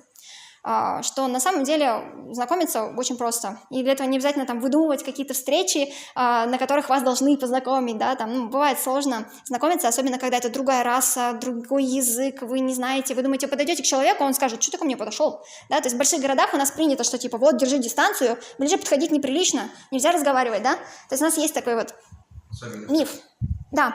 Но это миф. То есть вот как оказалось, что ты разговариваешь с людьми с незнакомцами, вот был эксперимент в Чикаго, да, и люди рады с тобой поговорить, они тоже чувствуют себя немножко одинокими, либо вот этот трип им настолько сильно надоел на работу, да, что они рады отвлечься. То есть на самом деле, когда ты подходишь к человеку, он, скорее всего, захочет с тобой поговорить. Вот. Как и где, ну, это как раз я говорила про социальный вакуум. И как и где можно знакомиться, да? Например, вот вы приехали в страну, вы там работаете, живете. Снимите на 1 день хостел. Поживите в хостеле и пообщайтесь со всеми, кто есть в этом хостеле. Можно даже не снимать, можно просто прийти и сказать: здрасте, вот я приехал, очень хочу познакомиться с клевыми людьми, и все тебе скажут: о, давай, у нас вот как раз не хватает там человека, не знаю, в волейбол поиграть, или там мы едем на водопады, ходишь с нами. То есть, во-первых, вы знакомитесь с людьми-путешественниками в хостеле, во-вторых, вы знакомитесь с человеком, который в этом хостеле работает, и про это еще будет дальше, про человека, который работает в хостеле, насколько этот человек будет очень полезным и насколько много полезной информации он может вам дать. Вот, то есть у меня есть несколько людей, с которыми я так знакомилась в хостеле, кто там работал, даже я там просто заходила в гости, пообщаться там, и эти люди до сих пор являются моими неплохими друзьями, мы с ними общаемся, вот, потому что в хостеле работают кто? Работают молодые люди, которые хотят выучить язык, хотят путешествовать, хотят общаться, чаще всего. И поэтому, когда вы с ними знакомитесь, это будут люди, скорее всего, близкие вам по духу. Вы же путешественник, вы же живете в другой стране. И вот как бы человек будет похож на вас, и вы, скорее всего, найдете контакт. Поэтому хостел вообще безотказная штука. Потом, даже общение с продавцами, там, когда вы покупаете еду на улице, да, можно поговорить с человеком, даже если вы не знаете общего языка, все равно там, не знаю, у меня был знакомый, который прожил в Китае 12 лет, он, правда, не разговаривал на китайском, но он умудрялся со всеми шутить, вообще просто вот он идет и со всеми на улице он как-нибудь пошутит, там, не знаю, как у него это получалось, учитывая, что он как-то вот не говорил, да, или говорил пару слов, вот, но он как-то показывал как-то движениями что-то, и люди понимали, в чем шутка, все смеялись, и в результате атмосфера вообще очень сильно меняется, и продавцы тоже очень рады поговорить. Вы же иностранец, они к вам боятся, может быть, да, обратиться, а вдруг вы разозлитесь. А иностранцы иногда такие буки бывают, особенно русские. Вот, а тут вы поговорили, и к вам люди в ответ тоже, естественно, потянутся. И эти люди вам могут дать очень много полезной информации, в том числе, куда сходить, где подешевле купить еду, очень много всего. Вот, потом, ну, сначала ниже скажу про каучсерфинг, встречи, да, клубы английского языка, это все понятно. Клубы английского языка, ну, они не в каждом городе, не в каждой стране на самом деле однозначные. То есть, например, в Китае китайцы ходят только учить английский, и они будут к вам подходить, говорить: здравствуйте, откуда вы, а как давно вы в Китае, а кем вы работаете? Спасибо. Отойдут, подойдет следующий китаец, спросит эти же 3 вопроса, спасибо, отойдет, и следующий, и все задают только эти вопросы. Вот, начинаешь спрашивать какой-нибудь нестандартный вопрос, там, не знаю, куда ты путешествовал, там, вот, какое твое путешествие запомнилось больше всего, куда ты ездил? До свидания. Вот, так вот, бывает. Но в том числе, да, и на таких клубах тоже можно найти людей, которыми вы потом можете общаться очень долго. Так, еще что-то тоже про это же хотела сказать. Ладно, может быть, потом вспомню, скажу. Я проводила эксперимент, когда я выходила на улицы с табличкой о том, что я путешественник и буду рада познакомиться с людьми. Вот, я просто вешала его сзади на рюкзак и ходила там по своим делам, куда мне там надо было ходить. Вот, и такая табличка висела. Просто люди, когда они меня видят, они иногда боятся со мной поговорить, потому что, ну, идет человек по делам, а я тут буду ее дергать, ну, некрасиво, да, особенно если это там, например, мужчина, а я маленькая девочка, то как-то неудобно подходить, да. И многие люди, я вижу, что по глазам, что хотят, но не подходят. Вот, может быть, боятся, стесняются, что английский плохой, там еще каким-то причинам, да, никто же не знает, что я могу говорить на местном языке, даже предположений иногда таких вообще нет. Вот, когда ты вешаешь табличку, люди такие понимают, что ты вот как бы ты хочешь поговорить, и они подходят к тебе гораздо чаще, и все такие: привет, а откуда ты? И ты, естественно, завязываешь разговор. Вот, и у меня было очень много знакомств, когда я вешала табличку, и это были очень интересные знакомства. Я даже жила в местной семье, так вот с ними познакомилась, они такие: приехали, такие смотрят на табличку. Привет. Заговорили со мной, пообщались, такие: ладно, уехали. Ну, там это просто один мужчина катался на велике. Потом он привез всю свою семью, жену и 4 детей. Я потом стала их 5-м ребенком. Вот они всех привезли, все со мной познакомились, я им понравилась, они говорят: поехали с нами. Мы сейчас через всю страну едем, нам нужно навестить этих родственников, тех родственников, и потом мы приедем в столицу. А я была как раз там еще у границы, и такая: поехали. Вот. Нет, это Малайзия. Это была Малайзия. В Малайзии все обучение на английском, поэтому старшее поколение очень хорошо говорит на английском. А дети чуть-чуть хуже, старшие получше, младшие похуже говорят, но со мной достаточно много людей коммуницировали на английском. В Малайзии очень удобно было ездить автостопом, потому что каждый человек, который тебе останавливается, практически каждый, может говорить на очень хорошем языке. И вы можете поговорить на глубокие темы, а не просто там: привет, откуда ты, а я оттуда. Да? То есть у вас прям действительно полноценное общение завязывается, поэтому Малайзия в этом плане прикольная страна.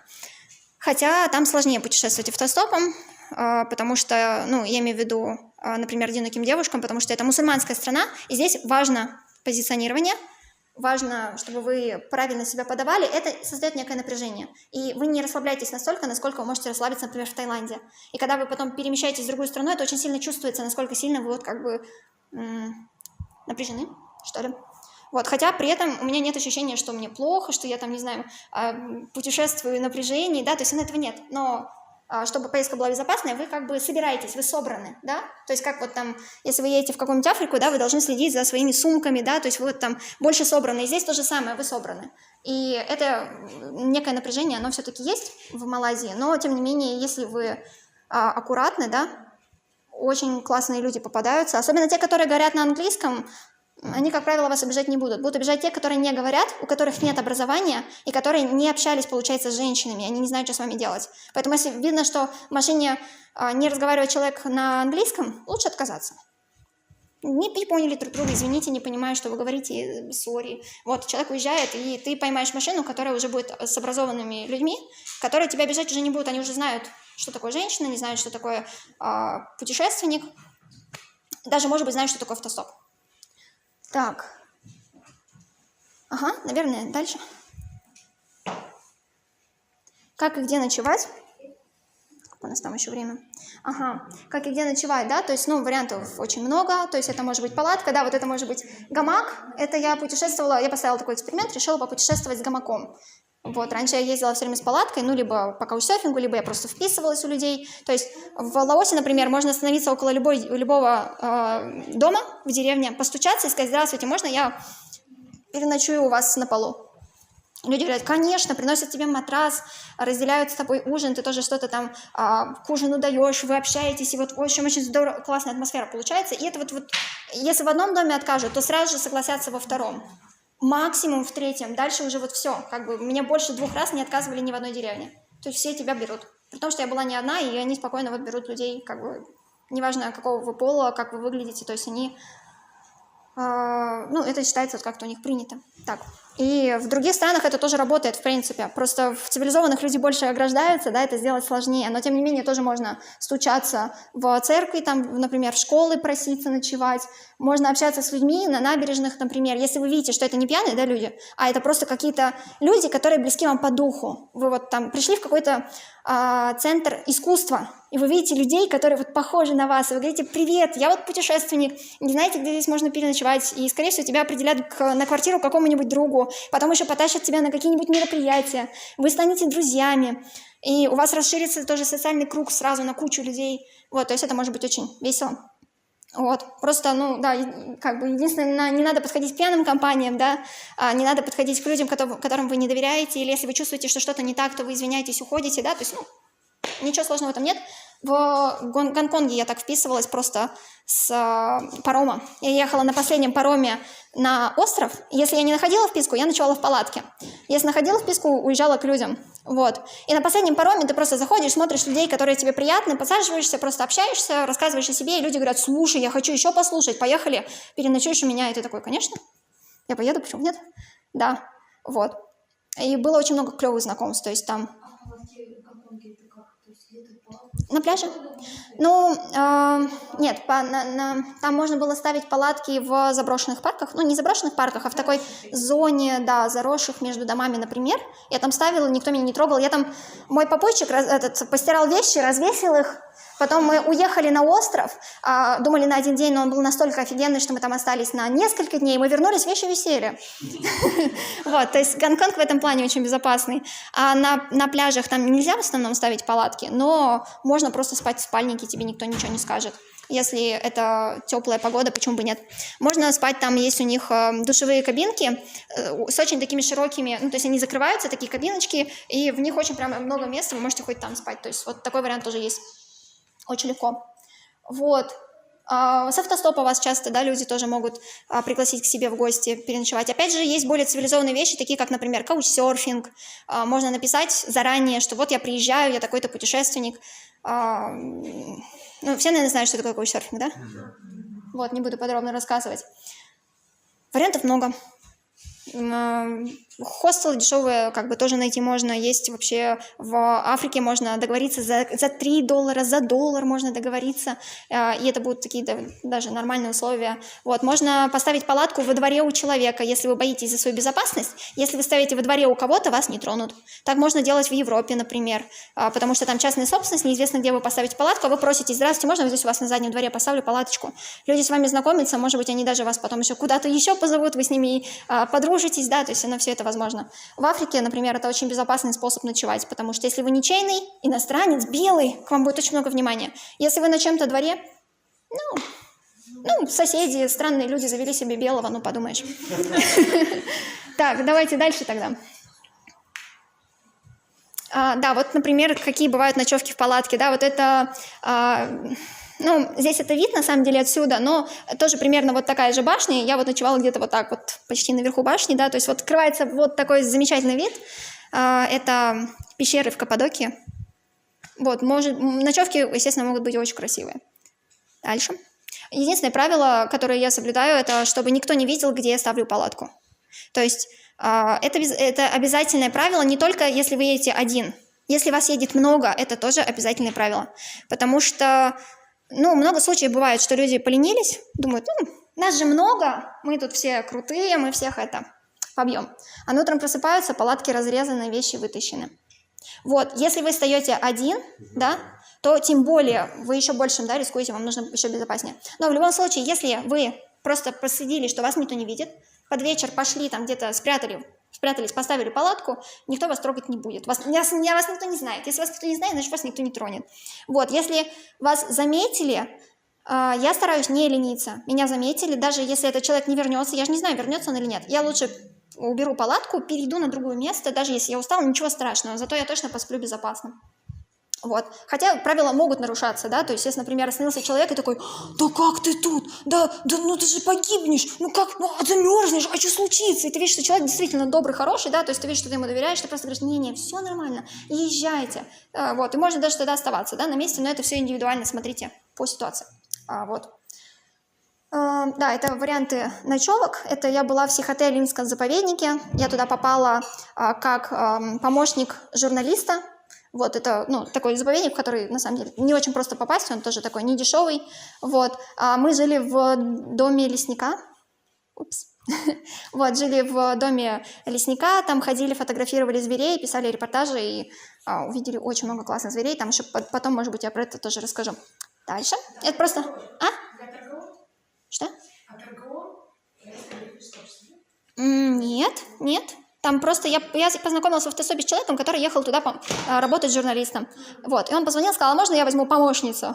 Я такая с автостопа сразу такая, типа, я серьезная помощница, да, я много знаю про журналистику, да, фотографирую, да. Вот так попала. Давайте дальше, следующий слайд.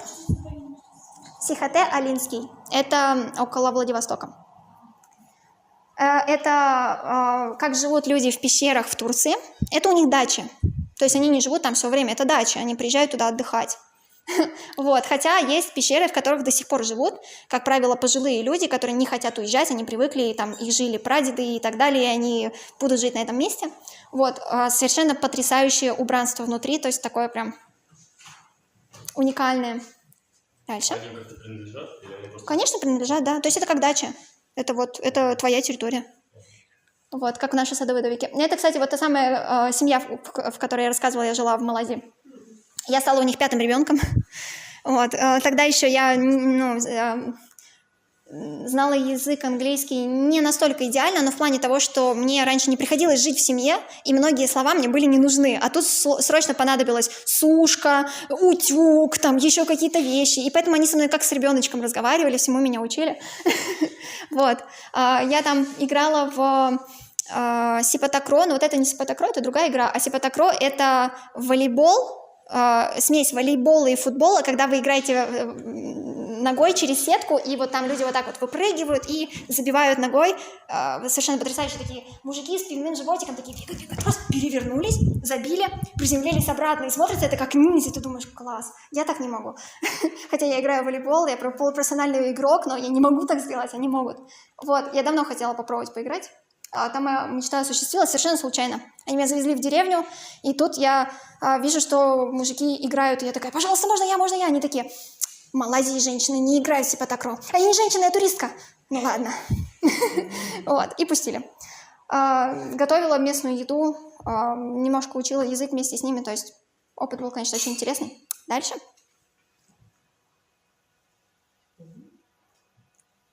Опять это заглючила. Вот.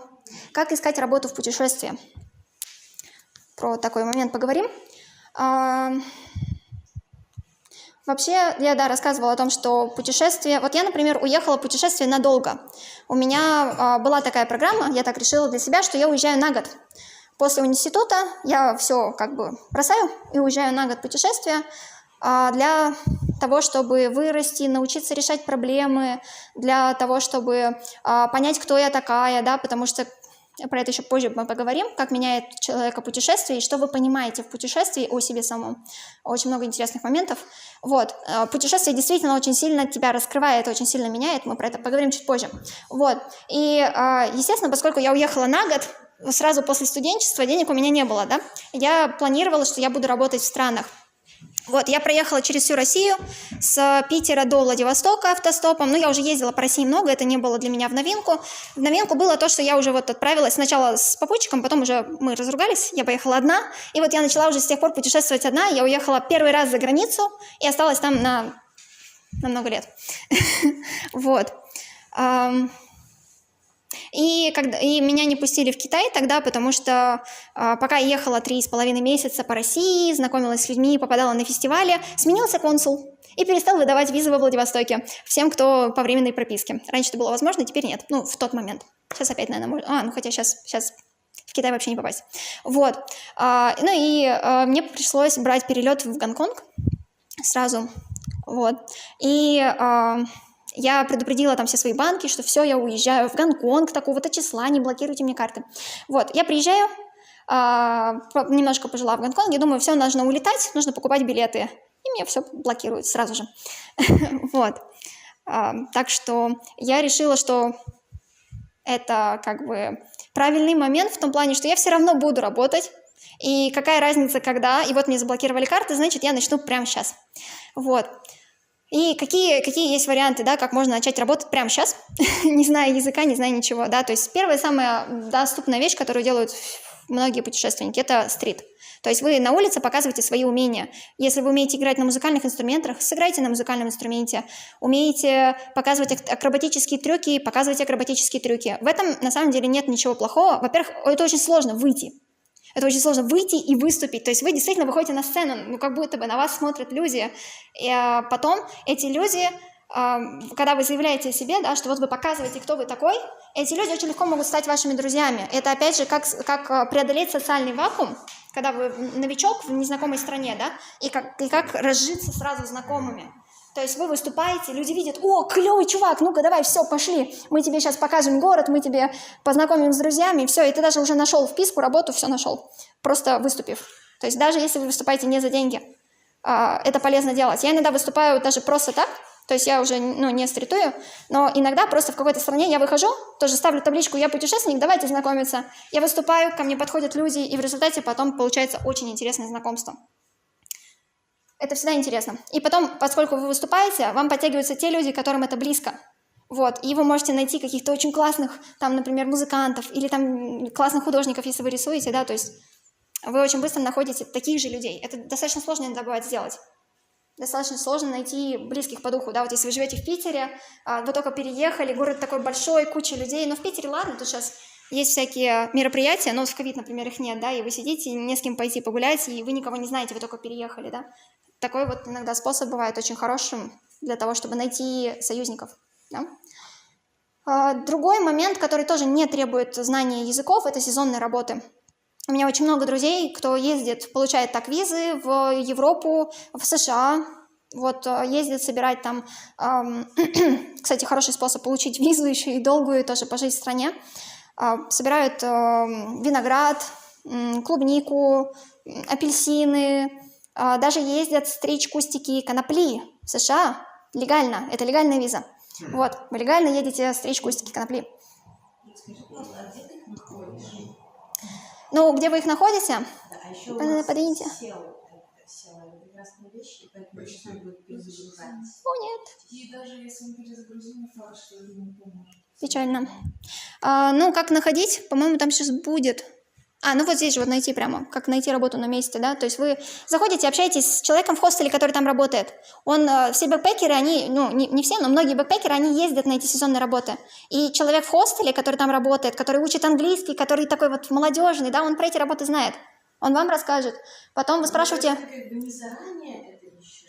Зависит от ситуации. Если я еду конкретно зачем-то, я сейчас так не работаю, например, да, но можно заранее узнать. У нас работает там правило 5 рукопожатий, да, вы можете найти кого угодно, в какой угодно стране через 5 рукопожатий. Вот серьезно. Вы пишете, человек пишет еще кому-то, и находятся люди. И вас даже готовы уже принять, вы узнаете про работу, вы узнаете контакты, вы узнаете все на свете, все, что вам нужно.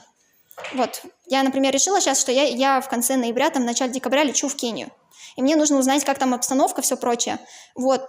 Запросто я нашла уже 2 людей, которые прямо сейчас находятся в Кении, я с ними созванивалась по телефону и узнала вот прям свежую информацию, что там да как. Хотя, когда я только подумала об этом, я же думаю, Африка, не знаю, там никогда не была, как узнать, что там сейчас, там же еще этот ковид, как туда поехать, я никого не знаю. Все очень быстро, я сразу нашла через буквально пару людей спокойно. То есть тебе нужны деньги на перелеты, а дальше уже разбираешься. Мне нравится такой подход. Вот. Но иногда, например, каучсерфинг можно заранее. Кстати, по каучсерфингу тоже люди иногда в курсе, где работать. Можно даже не писать людям, что здрасте, можно у вас поживу, а можно написать: здравствуйте, я хочу приехать в вашу страну, я хочу здесь остаться и пожить, не подскажете, где и что я могу там поработать, где и что могу сделать. Люди тоже подскажут. Вот, то есть на самом деле заранее спланировать тоже можно. Опять же, есть всякие сайты, они, как правило, платные, но оно, возможно, того стоит, да, потому что вы поедете, вы увидите новую страну, и опять же вы заработаете больше, да, то есть, так тоже можно. С улицы, это вот я рассказывала, да, стрит, с вами люди знакомятся, они вам подскажут все, что угодно. Да, потом в барах. У нас в России бары – это куда люди приходят попить, подраться и, в общем, все негативное, да. А, например, в Юго-Восточной Азии в бары приходят люди поговорить. И иногда люди даже вообще не пьют алкоголь, они сидят с безалкогольными напитками. Там есть, например, бильярд, в который играют все по очереди, там есть доска, ты сражаешься там против всех, вот, и вы все общаетесь, и там совсем другая атмосфера, вообще не такая, как в России. Там тоже можно очень много узнать. Например, так я чуть было не улетела авиастопом. Я в баре познакомилась с пилотом, я его закидала вопросами с горящими глазами, говорю: а почему вы решили стать пилотом? А какие ощущения были после первого полета? Короче, я задавала ему так много вопросов, говорит: так, все, я понял, я не буду отдаваться один, у нас есть чаепитие по утрам пилотов, приходи. Я пришла, завалила вопросом всех, все увидели, что я такая позитивная, такая, мне все интересно, они говорят. Один человек мне говорит: слушай, ну у меня вот через 2 недели будет внутренний перелет, если хочешь, я могу тебя взять. Очень хочу. Вот, но к тому времени я уже прожила 4 месяца в этой стране и собиралась ее покидать. И уже у меня не вписывалось в планы ни по визам, ни по всем. Еще 2 недели я такая: хочу, но не могу. Но предложение было, то есть возможность улететь авиастопом была. Тем более, учитывая, что в Лаосе там все намного проще. То есть тебе не нужно проходить очень сложные проверки. Ну и плюс, опять же, это внутренний перелет, не международный. Интернет тоже не все так просто, да, то есть когда вы ищете по интернету, не всегда есть возможность найти работу. Например, в Китае WeChat вы не можете сами найти, вас должны пригласить в группу. Это правило безопасности WeChat. Поэтому, да, опять же, рукопожатие, или просто вы знакомитесь на улице с русскими, заходите в какие-то места, знакомитесь с европейцами, они вас добавляют в группы. Может быть, сначала это будут не очень хорошие группы, через них вы выйдете на лучшие группы, и в результате вы найдете все, что вам нужно. Ну и опять же, да, вы поспрашиваете у местных, что именно они используют, потому что даже в России в разных городах используются разные системы там для продажи вещей или еще для чего-то, то есть вы можете узнать, какая вещь популярна. Дальше. Есть предложение. Что если пока он не уснул, мы посмотрим фотографию, так что если он уснет, то мы уже, по крайней мере... Ну, давайте переключим, да, сейчас. А там сколько вообще времени осталось? Ну, это вот я рассказывала про Сихотэ-Олинский заповедник. Да, это я так работала... И просто умудрилась... Так, мы, наверное, не будем сейчас... Ну, это можно перелистнуть, да. Вот. И да, я в результате плавала прямо с нерпами, с дикими. Они все очень офигели, но меня не испугались, они плавали вокруг меня, выныривали так, выдыхали. Я смотрела на их усики, на глазки. Вот, потом мне рассказали, что это было очень опасно, но в момент я думала, опасно или нет. Думаю, ну, я вроде бы не слышала, чтобы кого-то съедали нерпы. Так что если уж я буду первым человеком, то это хотя бы почетно. Вот. Про разницу менталитетов и про переосмысление человеческих ценностей и черт характера. Но это вообще на самом деле такая большая тема. И вот я хотела рассказать там про менталитет, например, китайцев, про то, что вот то, что мы считаем плохими чертами характера, да, и видим этого очень много в китайцев, из-за чего очень многие люди недолюбливают китайцев. Когда мы погружаемся в жизнь и становимся немножко китайцами, живем в их среде, мы обнаруживаем, что это не плохие черты характера, а просто необходимые для выживания, и что на самом деле они даже хорошие. То есть, например, китайцы лицемеры и стукачи. Вот. И, ну, как бы поначалу кажется, что ну, это ужасно, да? Вы думаете, как вообще можно с ними сотрудничать, как можно работать, что это вообще такое? Вот. А потом понимаете, что стукачество – это такая форма защиты общества. То есть, чтобы человек недостойный не попал на это место. То есть, например, если человек списывает, да, то люди, которые не списывали, старались, они в результате не попадут на эти места. Почему это настолько важно? В Китае есть гаокао, это такой, это типа нашего ЕГЭ, но только намного-намного серьезнее. К нему начинают подготовку с самого детства. То есть раньше начинали вообще там с 2 лет вас уже готовят. Сейчас это официально запрещено. Запрещено вообще учить детей до 6 лет. Если вдруг вы будете учить своих детей до 6 лет в Китае, то вас могут посадить в тюрьму. Ну, скорее посадят учителя. Вот, но это запрещено сейчас. Вот, и готовят их с самого детства, то есть они там встают в 7-6 утра, у них уже там в 7:40 начинаются занятия, иногда там раньше, в 7:20, они учатся до 6 вечера, потом у них еще кружки, а потом у них еще домашка, которая тоже на много часов. Вот, да, это тоже Китай, как они живут, вот можно как раз посмотреть. Здесь, кстати, несколько вот фотографий, можно просто пролистать в медленном формате, посмотреть. Ой, скачала. Вот, как они живут, в каких условиях иногда, ну, это на самом деле не такие уж и плохие условия, то есть это на самом деле не такие уж и трущобы, ну, то есть там на самом деле достаточно комфортно жить даже. Почти фавелы. Ну, я к тому, что вот есть трущобы, которые прям криминальные, прям ужасные, прям там все очень грязно, очень плохо. Не совсем так. На самом деле, это безопасные места, тебя ночью никто не обидит. За мной как-то шел человек ночью, я думаю, что он за мной идет? Вот. И что-то я на него так обернулась, вот, а там шел парень, и он такой сам от меня такой ушел. Что-то типа, говорит, ненормальная какая-то. То есть там как бы везде камеры, и люди вообще как бы не будут тебя никто обижать. Вот, раньше обижали, сейчас уже нет. Ну, то есть раньше могли там украсть что-то. Вот, потом поставили везде камеры, народ немножко подвоспитали, сейчас они уже так не делают. Вот, но они пренебрежительно относятся к собственности, я рассказывала, что могут просто байк кинуть там в лужу, еще что-то. Вот, что я говорила про стукачество. Да, то есть их начинают готовить с самого детства, они очень-очень-очень много учатся. Они учатся настолько много, да, что у них не остается времени на что-либо другое. И в результате они даже не заводят романтические отношения. А если кто-то заводит, то все одноклассники к этому относятся двояко. С одной стороны, завидно, а с другой стороны, сразу двумя конкурентами меньше. Потому что они меньше готовятся, и у них будут баллы ниже, а в Китае очень сильная конкуренция. Вот. И в 16 лет они вот идут сдавать этот гаокао, который реально определит их дальнейшую судьбу. То есть у нас в России поступил ты в институт, не поступил, закончил, не закончил, на какую специальность закончил, это все не важно, да? То есть мы потом работаем вообще на каких-то других работах, и нам не мешает наличие или отсутствие образования, да, в нашей дальнейшей жизни, да, и в нашей карьере, да, не особо мешает. Вот. То в Китае из-за такой огромной конкуренции, если у тебя нет всех этих сертификатов, дипломов и прочего, то тебя просто даже рассматривать не будут. Потому что все вот эти вот сертификаты, дипломы есть вот у тысяч кандидатов. И даже не знают, которого выбрать, место одно, да? То есть такая вот история. И проводились исследования, где действительно видно, что люди, которые закончили институт, вот как они живут, и люди, которые не закончили, как они живут, которые не поступили, да? И прям очень большая разница. Это не Россия, это совсем как бы все по-другому. Вот, и вот ты приходишь в 16 лет, да, на гаокхау, который определит всю дальнейшую судьбу, тебя готовили там с детства, с самого раннего, и на тебя все давят, бабушки с дедушкой, все, потому что всем тоже хочется жить хорошо, да, и они же тебя растили ради этого, тем более же была политика одного ребенка, ты их единственная надежда, ты должен ее оправдать. Вот, и ты выходишь на экзамен, очень сильно нервный, вот, даже там просто замирает вся страна. В это время официально нельзя шуметь на улицах, тебя могут очень сильно за это наказать. Вот, отрубается интернет, чтобы не мешать детям и чтобы они не могли исписать. Вот, то есть там как бы прям вся страна очень серьезно к этому подходит.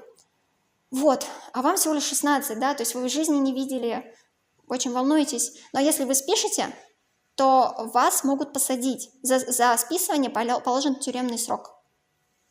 От 3 до 5 лет. Прекрасное развлечение. Там все, это как ЕГЭ. Ну, там все разные экзамены, да, там как бы такой большой экзамен очень много тестирует. Вот, и получается, что если кому-то удастся списать, то это же, понимаете, он занимает место достойного человека, да, поэтому здесь стукачество оправдано. И оправдано еще тогда, когда они учатся. Посмотрите, учитель, он отвлекся, он читает книжку. Я когда только преподавала в Китае, я думаю, ну и ладно, ну и читает, ну как бы, ну что тебе-то что за этого, да? А оказывается, он заботится о ближнем. Ну если он сейчас читает книжку, то он же потом не поступит никуда, у него будут плохие баллы. Учительница, помогите ему. Понимаете? То есть как бы другая вообще мотивация в стукачестве. И вы начинаете понимать, что это не настолько плохо, как вам казалось. Ну как принято в русской культуре, да?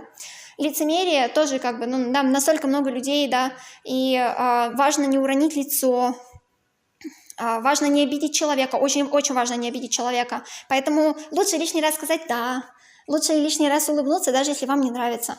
Вот, и в Китае просто в какой-то момент вы понимаете, когда «да» это значит «да», а когда «нет» это значит «нет». Если вы встретились, пообщались и говорите «слушайте, так классно, пообщались, давайте еще раз соберемся», и китаец говорит «да», это значит «нет». Вот. А если он скажет, да, у меня есть в следующую пятницу свободное время, это значит действительно да. Он указал конкретику, значит, он хочет с вами увидеться. А если он сказал да и больше ничего, то нужно сказать здорово, спасибо. И все. Вот. Если вы будете настаивать, то вы поставите его в неудобное положение. Он же вам сказал, нет же, вроде бы, ну, будьте умным человеком. Очереди в Китае, да. Вот. Как это выглядит? Это еще не самые большие очереди. А это метро, вот оно там. Можно увидеть знаки метро. Это причем центральная площадь. Как она там? забыла, которая на Жемчужной реке, Центральная площадь. Так, дальше, что там еще интересно у нас? Еда, ну, да, я думаю, просто посмотрим, полистаем еду. Вот, как иногда, как важно знать язык, да? Вот, то есть, иначе, ну, как вы поймете, что вам нужно съесть, да? Вот, например, есть вот такие лепешки, которые готовятся тем, что их прилепляют вот так снаружи, ну, изнутри, но на стенке печки. Это сладость. Так выглядит. Так, дальше. Да, вот тоже моменты. В Китае очень важно, в Китае особенно очень важно знать китайский, когда вы хотите заказать еду, да, очень важно смотреть на иероглифы, потому что, там можно дальше тоже, вот, потому что вы можете съесть нечаянно что-то другое, например, голубя, очень много, почти в каждой столовой есть голубь. Почти в каждой вы можете съесть голубя. Часто кошечки, собачки тоже бывают, вот. Это таблица о том, как можно легко научиться читать меню на китайском. Да, то есть вот вы можете увидеть, что если вот есть такой значок, значит это птица. Да, то есть вы смотрите, это какая-то птица. И эта птица, да, то есть вам становится немножко проще сразу же. Вот, то же самое, да, вот смотрите, это, например, короткое животное с короткими ногами. То есть вот свинья, кошечка, собачка. Да, то есть... Лошадь похожа на птицу. Ну, как бы, да. Ну, когда много учишь, уже потом не похоже. Видно, что совсем по-разному, но да, похоже немножко. Вот, то есть, да, что-то такое лошадеподобное. Вот, например, можно здесь увидеть рис, да, и вот сразу понятно, что это что-то из риса. Вот, вот это тоже, да, рис. Вот, то есть, есть определенные закономерности, да, если вы их знаете, вам будет легче читать меню. Это, к примеру. Давайте дальше. Да, это сейчас я буду рассказывать про языки. Да, изучение языка. Ну, давайте сначала поговорим о том, почему это так интересно. Да? Что, ну, понятно, первый пункт можно даже не смотреть, что более объективная информация, доступ к культуре, это понятно. Второе, язык отражает наше мировоззрение, наш взгляд под определенным углом на этот мир. И нам очень сложно увидеть мир под другим углом, используя вот эти термины. Да? Вам просто эти термины не дают выйти. То есть даже если вы что-то чувствуете, вы не можете это выразить, а значит, вы не можете подумать об этом детально. И получается, что наши когнитивные способности оказываются ограничены нашим языком. И разный язык, он обладает более расширенным понятийным понятием в определенных областях. И в результате какой-то из языков лучше использовать, например, там, как говорят, французский лучше использовать для разговоров там о любви, да, там немецкий язык, там, например, на нем лучше говорить там о философии, потому что там очень написано много книг, и у них есть какие-то специальные понятия, да, еще какой-то язык больше подходит для чего-то. Вот, например, есть язык племени Маник, или есть еще язык Джахай. Они хорошо описывают запахи. В нашем языке у нас запах равно объект. Банан, чем он пахнет? Бананом. Вот. У нас, например, мы не будем же говорить, что жасмин имеет жасминовый цвет. Правильно? Ну, как бы мы скажем, он белый. Правильно? У нас есть более абстрактное понятие. А для запаха у нас нет абстрактных понятий. И поэтому даже если мы что-то чувствуем, мы не сможем это выразить никаким образом. У них есть абстрактное понятие для описания группы запахов. Вот, сейчас еще про это дальше будет немножко. Следующий слайд будет. И еще другое формирование слов и понятий. Например, есть в китайском, например, возьмем там фэйчан, кайсин. Да, я очень счастлив. Кайсин. Если переводить дословно каждый иероглиф, получится «я необычно открыл свое сердце». Что такое счастье? Счастье – открыть сердце. И когда мы учим язык, у нас в русском языке тоже есть такие слова, которые сформированы из двух разных слов и раскрывают понятие слова. Но мы настолько привыкли, что мы этого не замечаем. Это на автомате, мы просто говорим слово. Китайцы тоже не знают. Я когда им говорю, что кайсин – это открыть сердце, они такие «точно». Ну, они думают, радоваться, счастье. И никто не задумывается о том, что это открыть сердце. Все так удивляются, говорят, о, точно, посмотрите, белая обезьянка знает. Вот, такие вещи. Поэтому вы по-новому открываете для себя мир. Следующий слайд. Вот, как раз про описание запахов. Язык Джахай. У них есть такое слово «итпет». Это аромат различных цветов и спелых фруктов, включая запах дуриана, духов, мыла, древесины, аквиларии и бинтуронга. Это такая медвежья кошка, обитающая в джунглях. То есть они все имеют одинаковый запах. Но нам такой в голову даже как-то не придет, да? И такой же запах, вот, например, как попкорн, да, попкорн битуренг имеет запах попкорна. Кошка, запах попкорна. Кто-то может сказать, что это субъективно, да? Но очень интересно, что проводились исследования, ну, я там без ссылки просто, да, что вот биологи из университета Дьюка в США проводили исследования, они исследовали химическую составляющую мочи, простите, битуренга и попкорна, и выяснили, что у них действительно есть одно и то же химическое соединение, которое дает этот запах. Вот это химическое соединение вот здесь написано. Так что это действительно объективно, они действительно пахнут одинаково. Но для нас эти вещи не могут быть очевидными, у нас нет абстрактных понятий. И поэтому наши когнитивные способности сразу ограничены из-за того, что у нас нет этих слов в языке, и мы не можем их выразить, и не можем даже об этом подумать. И не можем сделать какие-то более интересные выводы на основе этого. Вот, поэтому чем больше языков вы знаете, тем меньше вы ограничены, и тем больше вы можете понять об этом мире. Дальше. Жизнь в других странах, она тоже очень сильно открывает наш мозг. То есть, во-первых, мы видим все самое обыденное, походы в магазин, покупка билета становятся для нас необыкновенными. И в результате мы замечаем каждую деталь, мы замечаем все по-другому, и у нас рождаются совершенно неожиданные ассоциации, новые мысли, и наш мозг вообще перетряхивается, потому что все непривычно, и мы видим новое, мы много нового узнаем, даже если все, в принципе, такое же, да, обычное. И опять же, эти обычные вещи еще и становятся препятствиями. Другой язык, другая система оплаты, что-то еще, ты во всем этом пытаешься разобраться, и благодаря этому очень сильно развиваешься. И из-за того, есть интересный момент, из-за того, что вас окружают люди, которые вас не знают, вы перестаете играть роль, которую играли все это время. Очень интересно, что люди вокруг нас, они же нас узнали, да, они же все нас знают. Ты же моя подруга с детства, я точно знаю, что ты там любишь вот это, не любишь вот это, и ты там хохотушка, а вот тут ты реагируешь вот так. И люди уже ждут от тебя вот этого. Все, да, все уже. Давайте перезагрузим, может быть, еще получится. Вот, и люди ждут от вас этого, и вы, получается, всегда немножко играете определенную роль. И вам кажется, что вы себя знаете, но вы себя знаете только с одной стороны.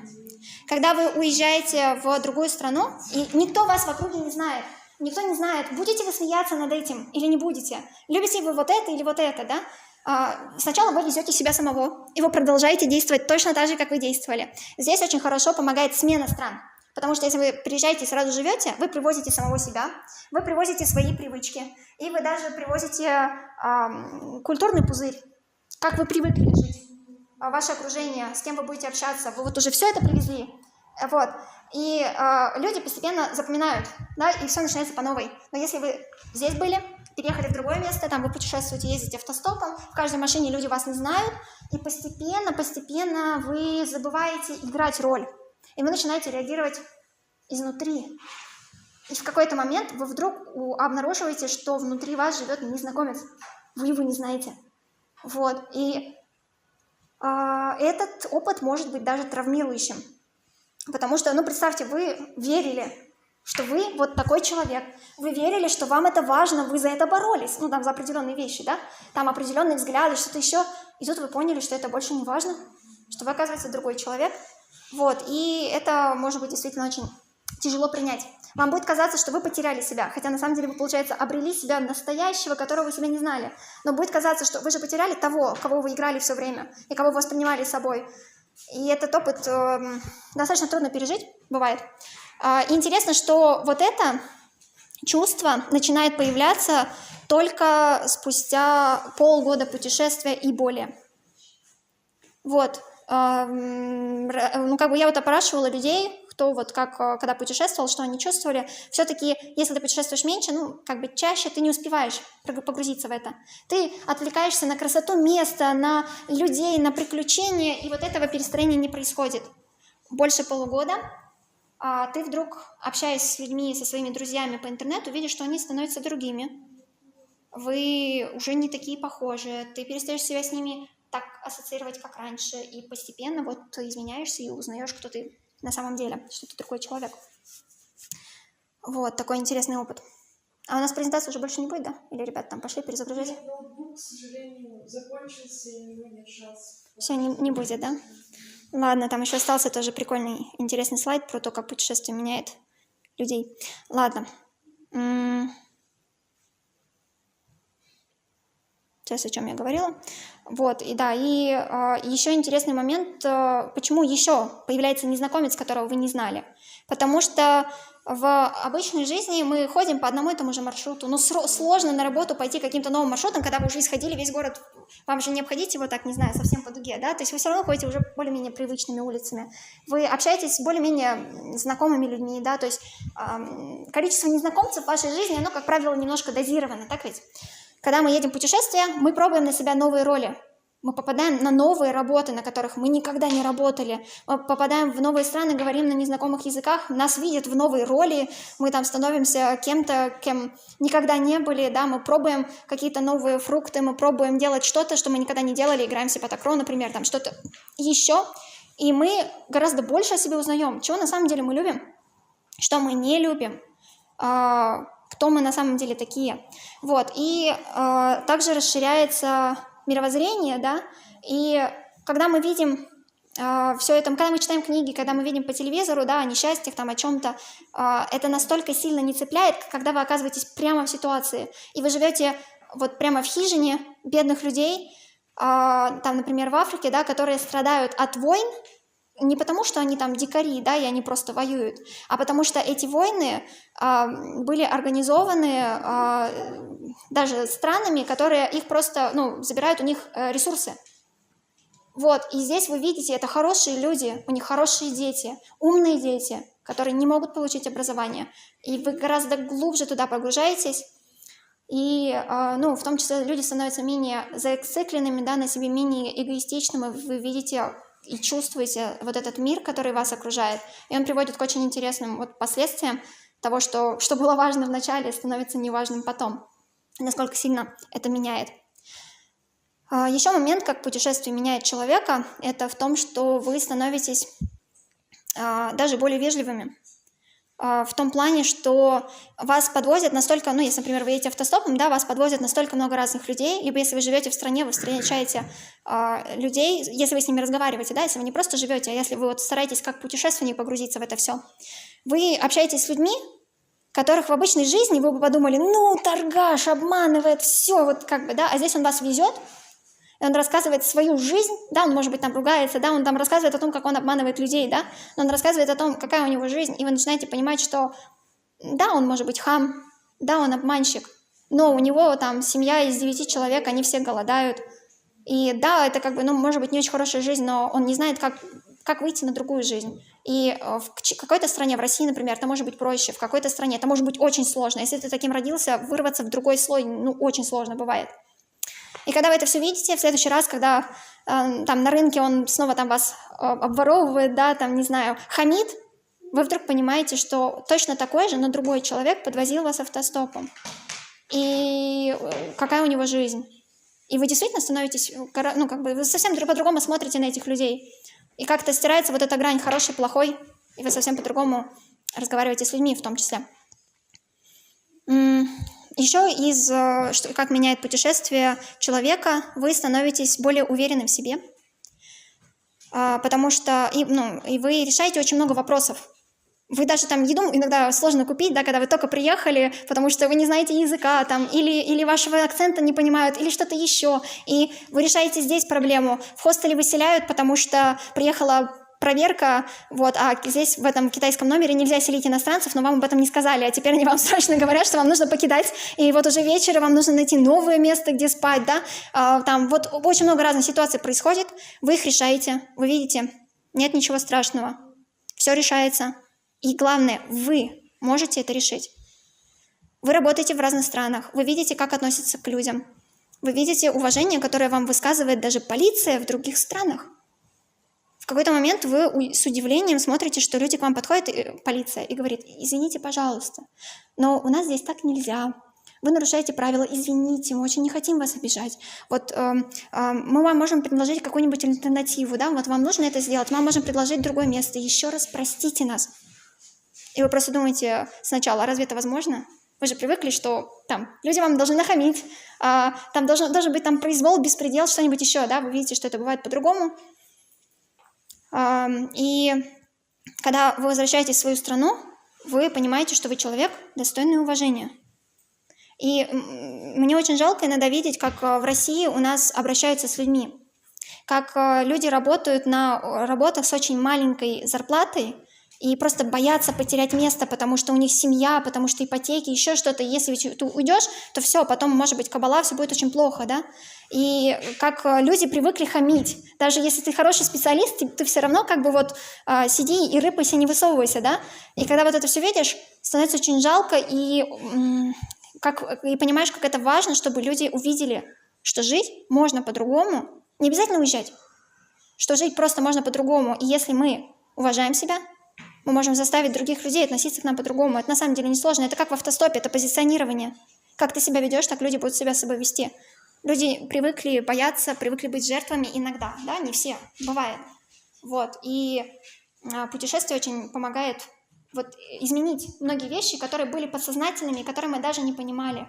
Эти вещи, они выходят из нас во время путешествия, и мы можем с ними работать. До этого это как психотерапия. До этого мы не знали, что они есть. Теперь мы их увидели, мы смогли с этим поработать. Мы изменили и сделали нашу жизнь лучше.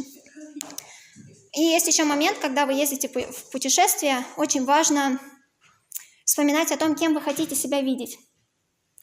Потому что от того, как вы живете сейчас, зависит ваша дальнейшая личность. Это я, например, предупреждаю, потому что есть люди, которые совсем там, типа, вот все, я езжу автостопом, сплю вообще где придется, добрые люди покормят, и совсем превращаются вообще полностью в бомжей. Я видела таких людей в юго-восточных странах, которые просто вот идут так от помойки к помойке, еда, я же путешествую. Вот, и в результате, люди перестают путешествовать, они не смотрят на мир, так ведь, они смотрят вниз. Вот, есть другие люди, не обязательно скатываться, да, в такое плохое. То есть люди, которые просто через пару лет обнаружили, что они уже не чувствуют себя теми, кем они хотят себя чувствовать, потому что они согласились жить в других условиях.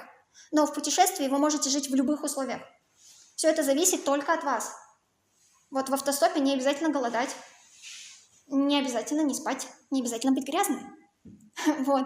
Очень много есть заправок с душем, с теплым горячим душем. Вот. Во многих странах, в отличие от России, он даже бесплатный. Вот. Вы можете запланировать, когда вы остановитесь поесть. И вместо того, чтобы гнать, вы скажете водителю: я остановлюсь здесь, я хочу поесть, поэтому высадите, пожалуйста, меня. Пойти поесть. Либо заготовить заранее еду, да, то есть не обязательно идти на жертвы, прям загонять себя в рамки, как некоторые люди думают. Вот. Вы можете чаще там работать или больше отдыхать, да, все зависит от вас, как вы хотите. То есть если люди хотят чувствовать себя успешными бизнесменами, никто не мешает им поехать автостопом. Автостоп вообще никак не ущемляет чувство важности и, так сказать, бизнесменства, да. То есть просто зависит от того, как вы распланируете свой день, будете ли вы останавливаться в отелях, будете ли вы ездить по каучсерфингу даже тогда, когда этого не хотите, или скажете себе: стоп, я сейчас не в ресурсе, я хочу отдохнуть, я сниму хостел. И вы останавливаетесь, отдыхаете, чувствуете: вот теперь я чувствую себя собой, я готов ехать и делиться с людьми, да. То есть посыл, да, вот этот последний, он о том, что вы сами моделируете свою реальность, вот как вот просто в жизни, да, не только в путешествии. И поэтому вы должны помнить о том, кем вы хотите быть в будущем, да, как вы хотите себя чувствовать. И на основе этого моделировать реальность, делать то, что вы хотите, да, то есть планировать свою жизнь. Это в путешествии возможно. В автостопе примерно так же, как и на автобусе, вы можете предсказать, когда вы куда-то приедете. То есть вы просто закладываете время, то есть, например, там средняя скорость на грузовых машинах по российским дорогам 50 км в час. Там на легковых, чуть побольше, может быть, 70 км в час. Если там страна, у нее есть скоростные трассы, то будет там одна средняя скорость. Если там только дороги, как, например, там где-нибудь в Кении, там на севере, да, по бездорожью, то 20 км в час, да, то есть вот просто просчитывайте, и вам будет понятно время прибытия. Вы можете договориться с каучсерфингом, с хостелом, да, то есть в реальной обычной жизни, да, когда вы едете автобусом, он тоже может сломаться.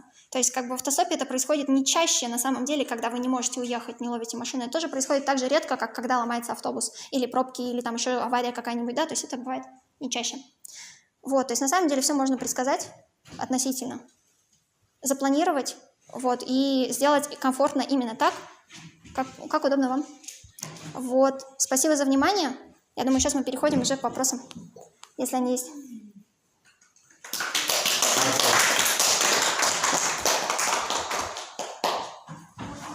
Да. У меня будет, наверное, два вопроса пока. Первый. Вот ты упомянула, что стрит выступление, что ты делала? Я играла музыку. Я закончила у меня есть музыкальное образование, я играла на флейте. Да, и второй вопрос. Да, как ты начала путешествовать? То есть, что было отправной точкой? Или ты, может быть, с родителями, когда была маленькая, постоянно переезжала? Не, мои родители не любят путешествовать. Или как это началось у тебя? То есть, ты так долго путешествовала, и причем через Да, сейчас расскажу. Многие на это решаются, поэтому... Да, сейчас расскажу. Ну вот я говорю, мои родители не любят путешествовать, в этом плане я на них не похожа. Они удивляются, в кого я такая. Вот, но у меня с детства висела карта, вот, я представляла, как я путешествую, я брала в руки карандашик и вела по дорогам, что я типа езжу. Вот, мне с самого детства хотелось куда-то уехать. Я смотрела BBC, это были мои детские сказки. Я не любила, я не очень много смотрела сказок, а больше смотрела BBC. Мне очень нравились.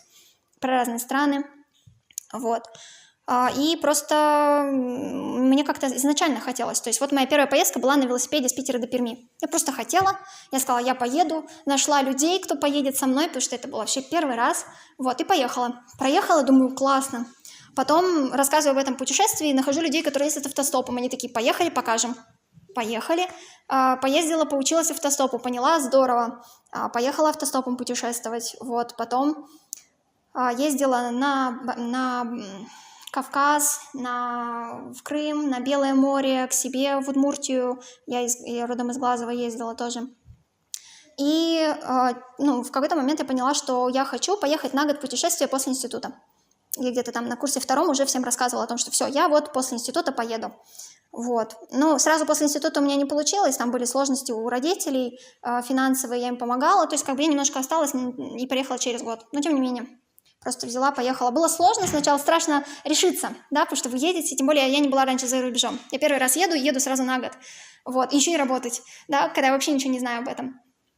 Вот, и я сначала договорилась с парнем через интернет, что давай поедем вместе. Мы первый раз увиделись, как вот уже прям, когда должны были поехать, вот, поехали, и оказалось, что мы характерами не сходимся. Вот, и я понимаю, что я не хочу, профукать свое путешествие из-за того, что я еду с человеком, с которым мне характер не сходится. К тому времени у меня уже был большой опыт путешествий, автостопом в том числе. И вот что я советую, не ездить сразу автостопом одной, если одному мальчику проще, девочке все-таки немножко сложнее, если ты никогда не ездил. То есть нужно сначала поездить с кем-то, посмотреть, как это делается. Мальчикам тоже, потому что вы научитесь ездить быстрее. Потому что если вы поедете сами, то вы совершите, может быть, много ошибок, из-за которых вы будете просто очень медленно ехать, и это отобьет у вас желание вообще пробовать автостоп. Если вы едете с людьми, которые умеют ездить автостопом, они вас научат, они объяснят, как нужно одеваться, как нужно сигнализировать машинам, какие места хорошие для автостопа, в каких вы не уедете, что нужно просто передвинуться, перейти, иногда даже там буквально 100-200 метров вы перейдете, уже вас сразу подберут, да, то есть нужно сначала набраться небольшого хотя бы опыта, лучше хорошего опыта, вот, и после этого можете ехать, вот, и, собственно, у меня уже было несколько лет путешествий, и я понимаю, что я действительно разбираюсь в этом, и тогда я приняла решение, что все, я еду одна, и вот в какой-то момент я просто встала утром одна, попрощалась с попутчиком, поехала, вот, и даже не заметила, когда я оказалась в машине, потому что я уже настолько много ездила автостопом, что когда машина подъехала, я сразу сконцентрировалась, остановилась, начала с ним разговаривать, он меня там посадил, я поехала, пересела в другую машину, потому что там был неудобный, короче, я была занята мыслями о том, что здесь неудобно, надо сюда пересесть, надо туда перейти, и потом уже где-то в середине дня вдруг понимаю, я же еду одна уже полдня, далеко. Такая, думаю, все, нормально, без проблем. Так, и поехала. Вот, а потом просто в других странах я поняла, что мне нравится. Через полгода я вот ощутила вот этот эффект, когда ты теряешь себя. Потом поняла, что я немного другой человек, да, и постепенно я поняла, что я действительно хочу пожить такой жизнью, и поэтому я прожила так 4 года, путешествуя по разным странам. И, ну, естественно, если бы не ковид, я бы так долго сейчас в России бы не жила, я бы тоже продолжала путешествовать. Можно вопрос? То есть, получается, продлевается виза в разных консульствах, в разных странах? Ну, это зависит от того, где же вы живете, да, то есть если вы живете в одной стране, то выгоднее получить сразу длительную визу, да, например, бизнес-визу, или рабочую визу сразу по месту.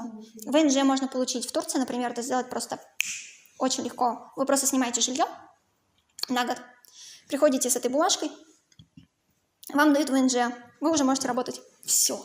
Вообще очень просто, на изи. Вот. В какие-то страны сложнее, да, то есть просто надо почитать форумы, посмотреть, как в этой стране. Если это другие страны, вы заранее думаете, я хочу полететь там, не знаю, в США. В США не обязательно подаваться на визу в стране, где ты резидент. Можно подаваться в любой стране. Просто выбирайте страну, в которой на вас посмотрят не так, что типа, пришли сюда бедняки, на тебе отказ. А в стране, в которой тебе скажут, здравствуйте, да, кто вы такой? Ну давайте, да. То есть, в каких-то странах, да, то есть, например, Шенген получить там, где вы не резидент, не получится, да, то есть надо запланировать поездку в Россию для того, чтобы получить. Какие-то страны безвизовые, в каких-то странах можно просто получить визу в следующую страну. То есть, это все просто изучается, и дальше вы смотрите, где получать визу. Некоторые визы получаются онлайн. А сейчас вот я просто, конечно, все в интернете не читаю. Вот ваш взгляд на текущую обстановку. Сейчас путешествие, в принципе... Путешествовать можно. Единственное, что путешествие стало немножко более дорогим, потому что нужно платить за ПЦР-тесты. То есть не во все страны нужна прививка? То есть наша же прививка, она же котируется? Она иногда котируется, иногда нет. То есть в каких-то странах, если ты привитый, например, в Арабских Эмиратах, тебе не придется делать 3 ПЦР-теста, тебе нужно будет сделать только 2, один из них бесплатный. Вот. Не обязательно путешествовать в наше время? Нет, не обязательно. То есть нужно просто Смотреть по странам, по требованиям. Во многих странах, в принципе, просто с ПЦРом приезжаешь, может быть, заставят сделать еще ПЦР на границе, как, например, Танзания заставляет всех делать за $25 еще на границе. А в Арабских Эмиратах делают бесплатно. Просто тебя тестируют. Вот, то есть просто путешествия чуть-чуть удорожились, и в некоторые страны сейчас просто невозможно попасть. Такая данность. Вот, но достаточно многие страны сейчас открыты. Можно полететь в легкую. К сожалению, пока только полететь в основном, где-то даже и поехать. И потом, если выедешь из России, то там уже проще, можно перемещаться между странами. Вот. Такие дела. Да, то есть сейчас между странами проще, чем из России куда-то. Зависит от стран. В некоторые, да. В Европе можно. Потом. Да, можно делать Шенген. Можно. У кого? Греция и Венгрия. По-моему, там разве не только то, что есть билеты и так далее? В смысле, это стандартное правило. Вы должны обеспечить себя, если не билетами, то бронью. Это же логично. То есть вы просто делаете брони и приходите с бронями. Это вот почитайте на любом форуме, там все очень подробно написано. И они дают только редкие даты или более... Зависит от стран. Некоторые дают, некоторые не дают. Зависит от того, как вы напишете запрос, на какие даты напишите запрос, как напишите, что вы хотите путешествовать. Бывало, людям давали очень длинные визы за то, что они просто написали, как сильно они любят страну, расписали ее на несколько страниц, принесли в посольство, люди смотрят такие, посмеялись такие, дурак, на тебе долгую визу, езжай. У меня просто финские всегда были, да. Финская сейчас закрыта, да. Но если у вас были длительные визы, там, в принципе, Испания дает какие-то визы, если у тебя был длинный Шенген. Просто почитайте. По Европе или По Европе ездила. Тоже автостопом ездила, без палатки, просто с тентом от палатки. Какое снаряжение, что у тебя с собой было? Снаряжение какое у тебя было с собой? Везде по-разному. В основном, Я стараюсь укладываться... Тогда я поехала первый раз на год, поэтому я взяла с собой много лишних вещей. Вот. Но сейчас я пришла к такому варианту, что я стараюсь не брать рюкзак, он должен быть 35 литров и, примерно весить, 18-20 килограмм, даже 20 уже может быть лишнее. 35 литров? 35 литров, да. Не получится. Ну, не, ну это, например, там, если я ноутбук беру, там еще какие-то вещи. То есть, ну, я стараюсь укладываться вот примерно в эти варианты. Зависит от того, куда. Если в город, то там, конечно, больше экипировки нужно. Если автостопом по Европе, то там вообще весь рюкзак будет пустой. Вот, то есть все зависит от поездки, да. То есть, ну, естественно, спальник, вот, палатку, зависит от страны. Иногда вот гамак, например, такой тоненький, ты его снаружи прикрепляешь, вот. Гамак, главное, чтобы был правильный, потому что иначе тяжело будет спать. Вот. Как, кстати, тебе путешествие с гамаком? Мне очень понравилось. Ну, то есть там... Ты там брала? Нет, это был сезон сухой. Не нужно было. Что значит правильный гамак? А вот я объясняю. Получается, там у него вот такие вот деревянные рейки, и в результате они, как бы ты не спишь не в коконе, а деревянные рейки ты ложишься по диагонали, и ты спишь практически на ровной спине. Ну, чуть-чуть, может быть, она сгибается естественным образом. И я когда просыпалась, я чувствовала, что я готова прыгать, бегать. Вот, гораздо лучше, чем на земле даже. То есть нужно искать тент с рейками, да? Ну, с этими, с палочками. Да. То есть вот я пробовала спать в других, и вот, ну, как-то сразу чувствуешь себя некомфортно, спина болит, там что-то еще. А в таких вот реально ты спишь как на кровати, только даже лучше. А как гамак повесить? Он просто на дереве? На дереве? Ну, зависит от страны. То есть вот в Турции я ездила в период ковида в июне. Вот. И там, во-первых, мало было туристов, и вообще сезон такой, когда не очень много ходят, потому что уже жарко. Там было очень много диких животных. То есть там кабаны всякие, там ночью кто-то хрипел, вот, дикобразы шастали, то есть вот просто набор весь. И я вешала, ну вот видели, там фотография была на уровень 3 метра над землей.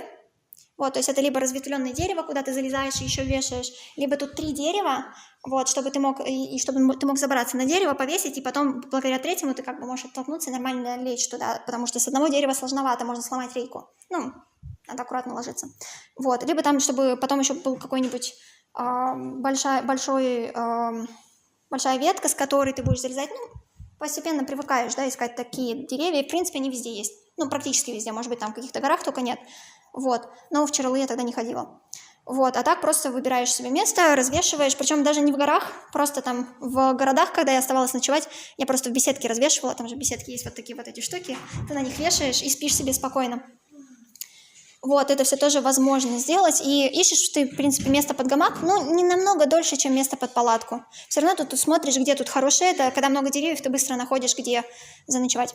Вот, и мне даже было легче, чем моим друзьям в палатке. Потому что ночью приходили кабаны, и они каждый раз просыпались, потому что кабаны начинали рыть под палатку, чувствовать вкусняшки, потому что мы же на горы уходили надолго, естественно, у нас был с собой провиант. И они, естественно, там чувствуют, что вкусняшки, и мои друзья все время просыпались, и вот так вот это их отгоняли бутылками с камнями. Да. Все вот так поднимаешь, вешаешь. Ну, там видели на фотографию, там у меня висели, ну, я не знаю, сколько там было видно, там висели кроссовки отдельно привязанные, там рюкзак отдельно привязанный, то есть все привязываешь просто кверху, вот, и спишь. На самом деле свалиться очень сложно, но я себе привесила еще отдельно специально из веревки, сама взяла веревку, сама сделала себе бортики чуть-чуть покороче, чем сам гамак, и поэтому, когда гамак вот натягивается, эти бортики натягиваются, и ты спишь, вывалиться, ну, сложно. Но я вывалилась, может быть, только в первую ночь, когда пришли кабаны, и я такая, куда деваться? Вот, я тогда повесила не на 3 метра над землей, поэтому я переживала, вот, и тогда я вывалилась из него, но я попыталась убежать, вот, и залезла потом на дерево. Но это была первая ночь, потом я натянула на 3 метра над землей, и когда я просыпаюсь ночью, я так смотрю там на них внизу, но их не видно, там темно, вот, ты так берешь фонарик, так включаешь, и они такие, Бог пришел, свет с неба ночью, уи! И разбегаются. И ты такой, о, классно, кабанчики. Вот, ну, очень стрессово для животных, поэтому я так не часто делаю. Тем более, что они иногда настолько сильно пугаются, что они начинают защищаться, это как бы не очень хорошо. Но они тебя достать не могут на 3 метра, поэтому, в принципе, это безопасно. Но когда ты... Но это зависит от страны. То есть, как бы, есть же вообще гамаки профессиональные, которые натягиваются на уровень что-то там... Сколько, вот если не соврать, в африканских, или нет, в США, есть один чувак, который делает прям, ну, профессиональные гамаки, он специально их делает как палатку, они закрыты, и он их вешает просто на уровень самых высоких, там, этих секвой, то есть это очень высоко, вот, и тоже так живет, и его никто не трогает. Ну, то есть все зависит от страны, от того, чего вы хотите, от вашей подготовки, все можно придумать. На заднем дереве. Вот, еще какие-нибудь вопросы? Гамак-палатка, надо сразу такой гамак. Гамак-палатки, да. Ну, просто я в Турцию, я же рассказывала, я в Турцию не планировала надолго. И когда я там застряла, я понимаю, что мне нужно искать палатку. Я захожу в магазин, а там продается гамак за 11 лир. Ну, то есть там за 110 рублей. Я такая, гамак. Ну-ка. Взяла, попробовала, оказалась очень комфортная вещь, потому что мои друзья каждый раз просыпались, я сплю себе в гамаке, я знаю, меня никто не тронет, все, я сплю. Вот. Очень комфортно. Ну, там просто все зависит от сезона. Там было настолько жарко, что я хотела купить еще дополнительно москитную сетку и веревочку навешивать сверху, но не пригодилось. Вот не пригодилось. Я не стала даже покупать, потому что было настолько жарко, что комары дохли на подлете. Я правильно прочитала, что ты начала ездить стопом еще, когда тебе не было 18? Да нет. Я уехала в Питер одна поступать, тайно от родителей, когда мне было 17. Вот, а потом я уже путешествовала, когда мне было 18. То есть, когда уехала поступать, тоже автостопом? Я планировала автостопом, но у меня были небольшие запасы, и мои друзья мне подкинули, поэтому я поехала на поезде, но тайно от родителей, да, потому что я мечтала о Питере, а мне сказали ни за что.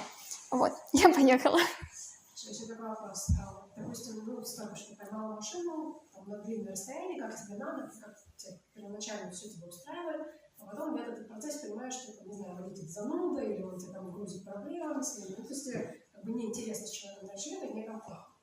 Действие. Всегда можно все что угодно придумать. Можно сказать, вот у меня там запланирована сиеста. Ну, зависит от того, что это, холодно, дождь, там, насколько тебе комфортно, да, то есть если прям очень некомфортно, ну, конечно, можно отказаться от поездки. Ну, то есть не стоит обижать водителя, можно просто как бы сказать, что у меня сейчас запланирована сиеста, я там сплю в палатке, поэтому спасибо вам большое за поездку, вот, можно меня где-нибудь вот здесь вот высадить, там еще что-нибудь. Можно просто, ну, очень много вариантов, что можно сказать. Интересно твое поведение. Зависит, очень много зависит от места. То есть, например, жуткие дожди, вот, и ты понимаешь, что если ты сейчас выйдешь, вымокнет все. То есть, может быть, в такой ситуации нет. В такой ситуации можно попробовать перенастроить водителя, попытаться уйти куда-то в другую сторону, какую-то тему новую, да, или притвориться спящей, тоже иногда помогает. То есть, вариантов же просто куча. И еще? А ты никогда не попадала ни в такие ситуации, где тебе нужна медицинская помощь, вот это все?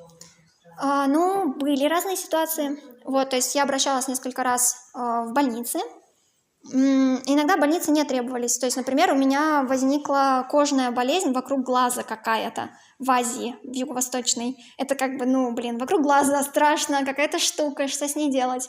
Вот, но я даже не успела дойти до врача, то есть меня просто поймали местные жители, такие, ну-ка иди сюда. Вот тебе крем. Да. Да, вот тебе крем, я помазалась, и действительно все прошло. То есть они-то в курсе, что это за болезнь. У них у всех она есть. Ну, как бы встречается, бывает. Это как у нас грипп в России, да, все знают, что с этим делать. И здесь тоже они тебя видят, они тебе сразу подскажут, где дешево купить, там это, и не обязательно даже вот это не будет тяжело. Вот. В Китае, например, медицина платная, но прием у врача, вот не соврать, сколько он там стоил, рублей 100 или даже меньше. Что там, 1 юань, 10, может, рублей. То есть зависит от больницы. Не, в обычной больнице, в больнице. То есть это как бы обычный нормальный врач. Вот. У них, Не, ну в смысле, вы приходите в обычную, вы смотрите, государственная больница, пришел в больницу, тебя приняли. Все очень дешево относительно. По крайней мере, никакого хамства. В России ты приходишь, они такие, ты бесплатно тут пришел. Хотя мы платим огромные налоги. Это не бесплатно, но люди вот так вот себя ведут. Ну вот, а в Китае ты приходишь, платишь вообще небольшие деньги, тебя принимают. Но какой уровень? В России тебя принимают, говорят, как болит, а где болит, а вот какая боль, вот такая вот колющая, или вот такая вот ноющая, или вот такая вот, и ты такой, да черт его знает, болит. Они тебе, вот на тебе лекарство, не поможет, еще приходи. И ты гробишь себе печень, например, да? Потому что, возможно это, возможно не это. В Китае ты приходишь, говоришь, у меня болит. Они говорят, где болит? Ага, значит, вам нужны такие анализы, соседняя дверь. Вы не ждете 9, утра, 6 утра, когда вам плохо, не стоите в очереди. Вы идете в соседнюю дверь, вам выдают все, что надо, делают вам, вы все там. Анализы, да, но они тоже недорогие. Вы это все делаете. Вам говорят, идите погуляйте 40 минут, через 40 минут приходите. Через 40 минут. Вам не надо ждать несколько дней, вам плохо, вы ждете, эти анализы, вам никто даже ничего не будет выписывать, да, помогать не будет. 40 минут. При том, что вам дают карточку, как банковскую, и на этой карточке, банковской карточке напечатано, что с вами. Вот, то есть это не вот такие карты, где каракулями вы такие, чьи там, блин, написано. Вот у вас карточка. Через 40 минут вы пришли, провели по автомату, вы не ждете в очереди. Вы просто подошли, провели автомату, и вас сказали, анализы готовы, там, или анализы не готовы, еще 5 минут погуляли, пришли. Их вам тут же печатают бесплатно из этого автомата, вы берете их, и дальше вы решаете, вы их сфоткаете, отошлете своему врачу, который знает китайский, который вам что-то выпишет, либо вы пойдете к этому врачу. Все, вы свободны, делаете, что хотите, за очень маленькие деньги. А вот логический тоже вопрос следующий. Вот есть такой страх юго-восточной, особенно вот меры предосторожности. То есть насколько страшно действительно есть пить. Ну, я сейчас еще про это расскажу. Я хотела еще рассказать про один забавный случай, забавный, который произошел в Турции. Не со мной, с моим другом. Ну, в смысле, мы ехали вместе автостопом, это мой напарник. Вот. И он распорол себе руку до кости. Вот. Это было в ковид. Ночью. Когда все боялись иностранцев, и вот только выйди на улицу, иностранец, мы тебя. Вот. А когда все сидели по домам, никого нет, да, то есть вот он упал в душе. Он упал в душе настолько неудачно, что проломил пластиковую душевую кабинку и порвал вот себе руку прям вот так вот вдоль вены с костью. Вот, там кость торчала такая белая. Ну, то есть она не была сломана, она просто торчала. Да, такие подробности надо предупреждать, наверное. Вот. Никого еще дома толком не было. Были 3 людей. Человек, который не говорит только по-русски, человек, который немножко говорит по-английски, и я, которая как бы говорит по-английски, немножко по-турецки. Естественно, мне сразу вручили телефон, все, звони, там это в скорую. Я звоню, начинаем говорить по-английски, они такие, sorry, no English, звоните в полицию, кладут трубку. Класс! Зачем мне полиция поможет? Вот, повторно они просто трубку не брали. Я посмотрела по карте, где ближайшая больница, говорю, все, пошли. Вот, человек там такой, естественно, не в адеквате, у него руками, как-то ее замотали, зажали. Вот, он даже одеться не может, то есть он на одну сторону одел куртку, идет такой чуть ли не голый по улицам, там кое-как его немножко одели. Вот, и пока идем до больницы, там первая ближайшая больница была рядом. Вот, я иду и гуглю слова на турецком, потому что разговаривать придется мне, да, там рана, вена, упал, там вот все вот эти вот слова, там перевязка, там бла-бла-бла, вот эти все слова гуглю. И ковид, что-то время, там часа 2, наверное, ночи было. Вот, на улице вообще ни души, ни таксистов, вообще никого. Вот, и даже непонятно, открыты ли эти больницы. То есть мы дошли до больницы, слава богу, она открыта, но на нас тут же такие, ковид, идите типа отсюда нафиг. Вот, я им такая с порога выученные слова, вена, рана, открытая, там, срочно. Вот, они такие, все, прибежали, дали нам эти маски. Моего друга увели сразу в помещение, меня стали мучить вопросами. Причем говорят быстро, вообще много всего по-турецки. И я такая, давайте хоть немножко помедленнее. Чё? Вот, тут мне срочно пригодился весь мой турецкий, который я знала. Я внимательно вслушиваюсь, что они мне пытаются сказать, понимаю, что они, они говорят много всего, я вычленяю главное, что это частная больница, и лечение обойдется, лечение обойдется в 1000 лир, в 10 000 рублей, короче. Вот, а у моего напарника нет таких денег, он тоже как бы стритует, путешествует, хотя он француз. Хотя как бы он европеец, но у него точно такая же ситуация, как у всех нас. Тем более это ковид, как бы мы здесь застряли все надолго, понятно. Вот, и я говорю, ладно, окей, не надо. Где государственная больница? Они мне что-то говорят, я говорю, не-не, стоп. На карте. Они такие, вот здесь. Я такая, так, смотрю, 5 километров. Отлично, хорошо. Говорю, ладно, как нам доехать? Машина, такси? Они такие, такси? Я такая, там же его нет. Ладно, окей. Захожу, они там его пока просто перебинтовали, то есть первую помощь оказали бесплатно. Вот, я ему говорю, ладно, все, давай, вставай, пойдем. Мы выходим на улицу. В смысле, пойдем? Что делать? Не, я ему сказала о том, что сколько это стоит. Он тоже как бы не готов на такие деньги, да. То есть вот мы выходим из больницы, на улице никого, ни таксистов, ничего, вообще полностью пустые улицы. Вот.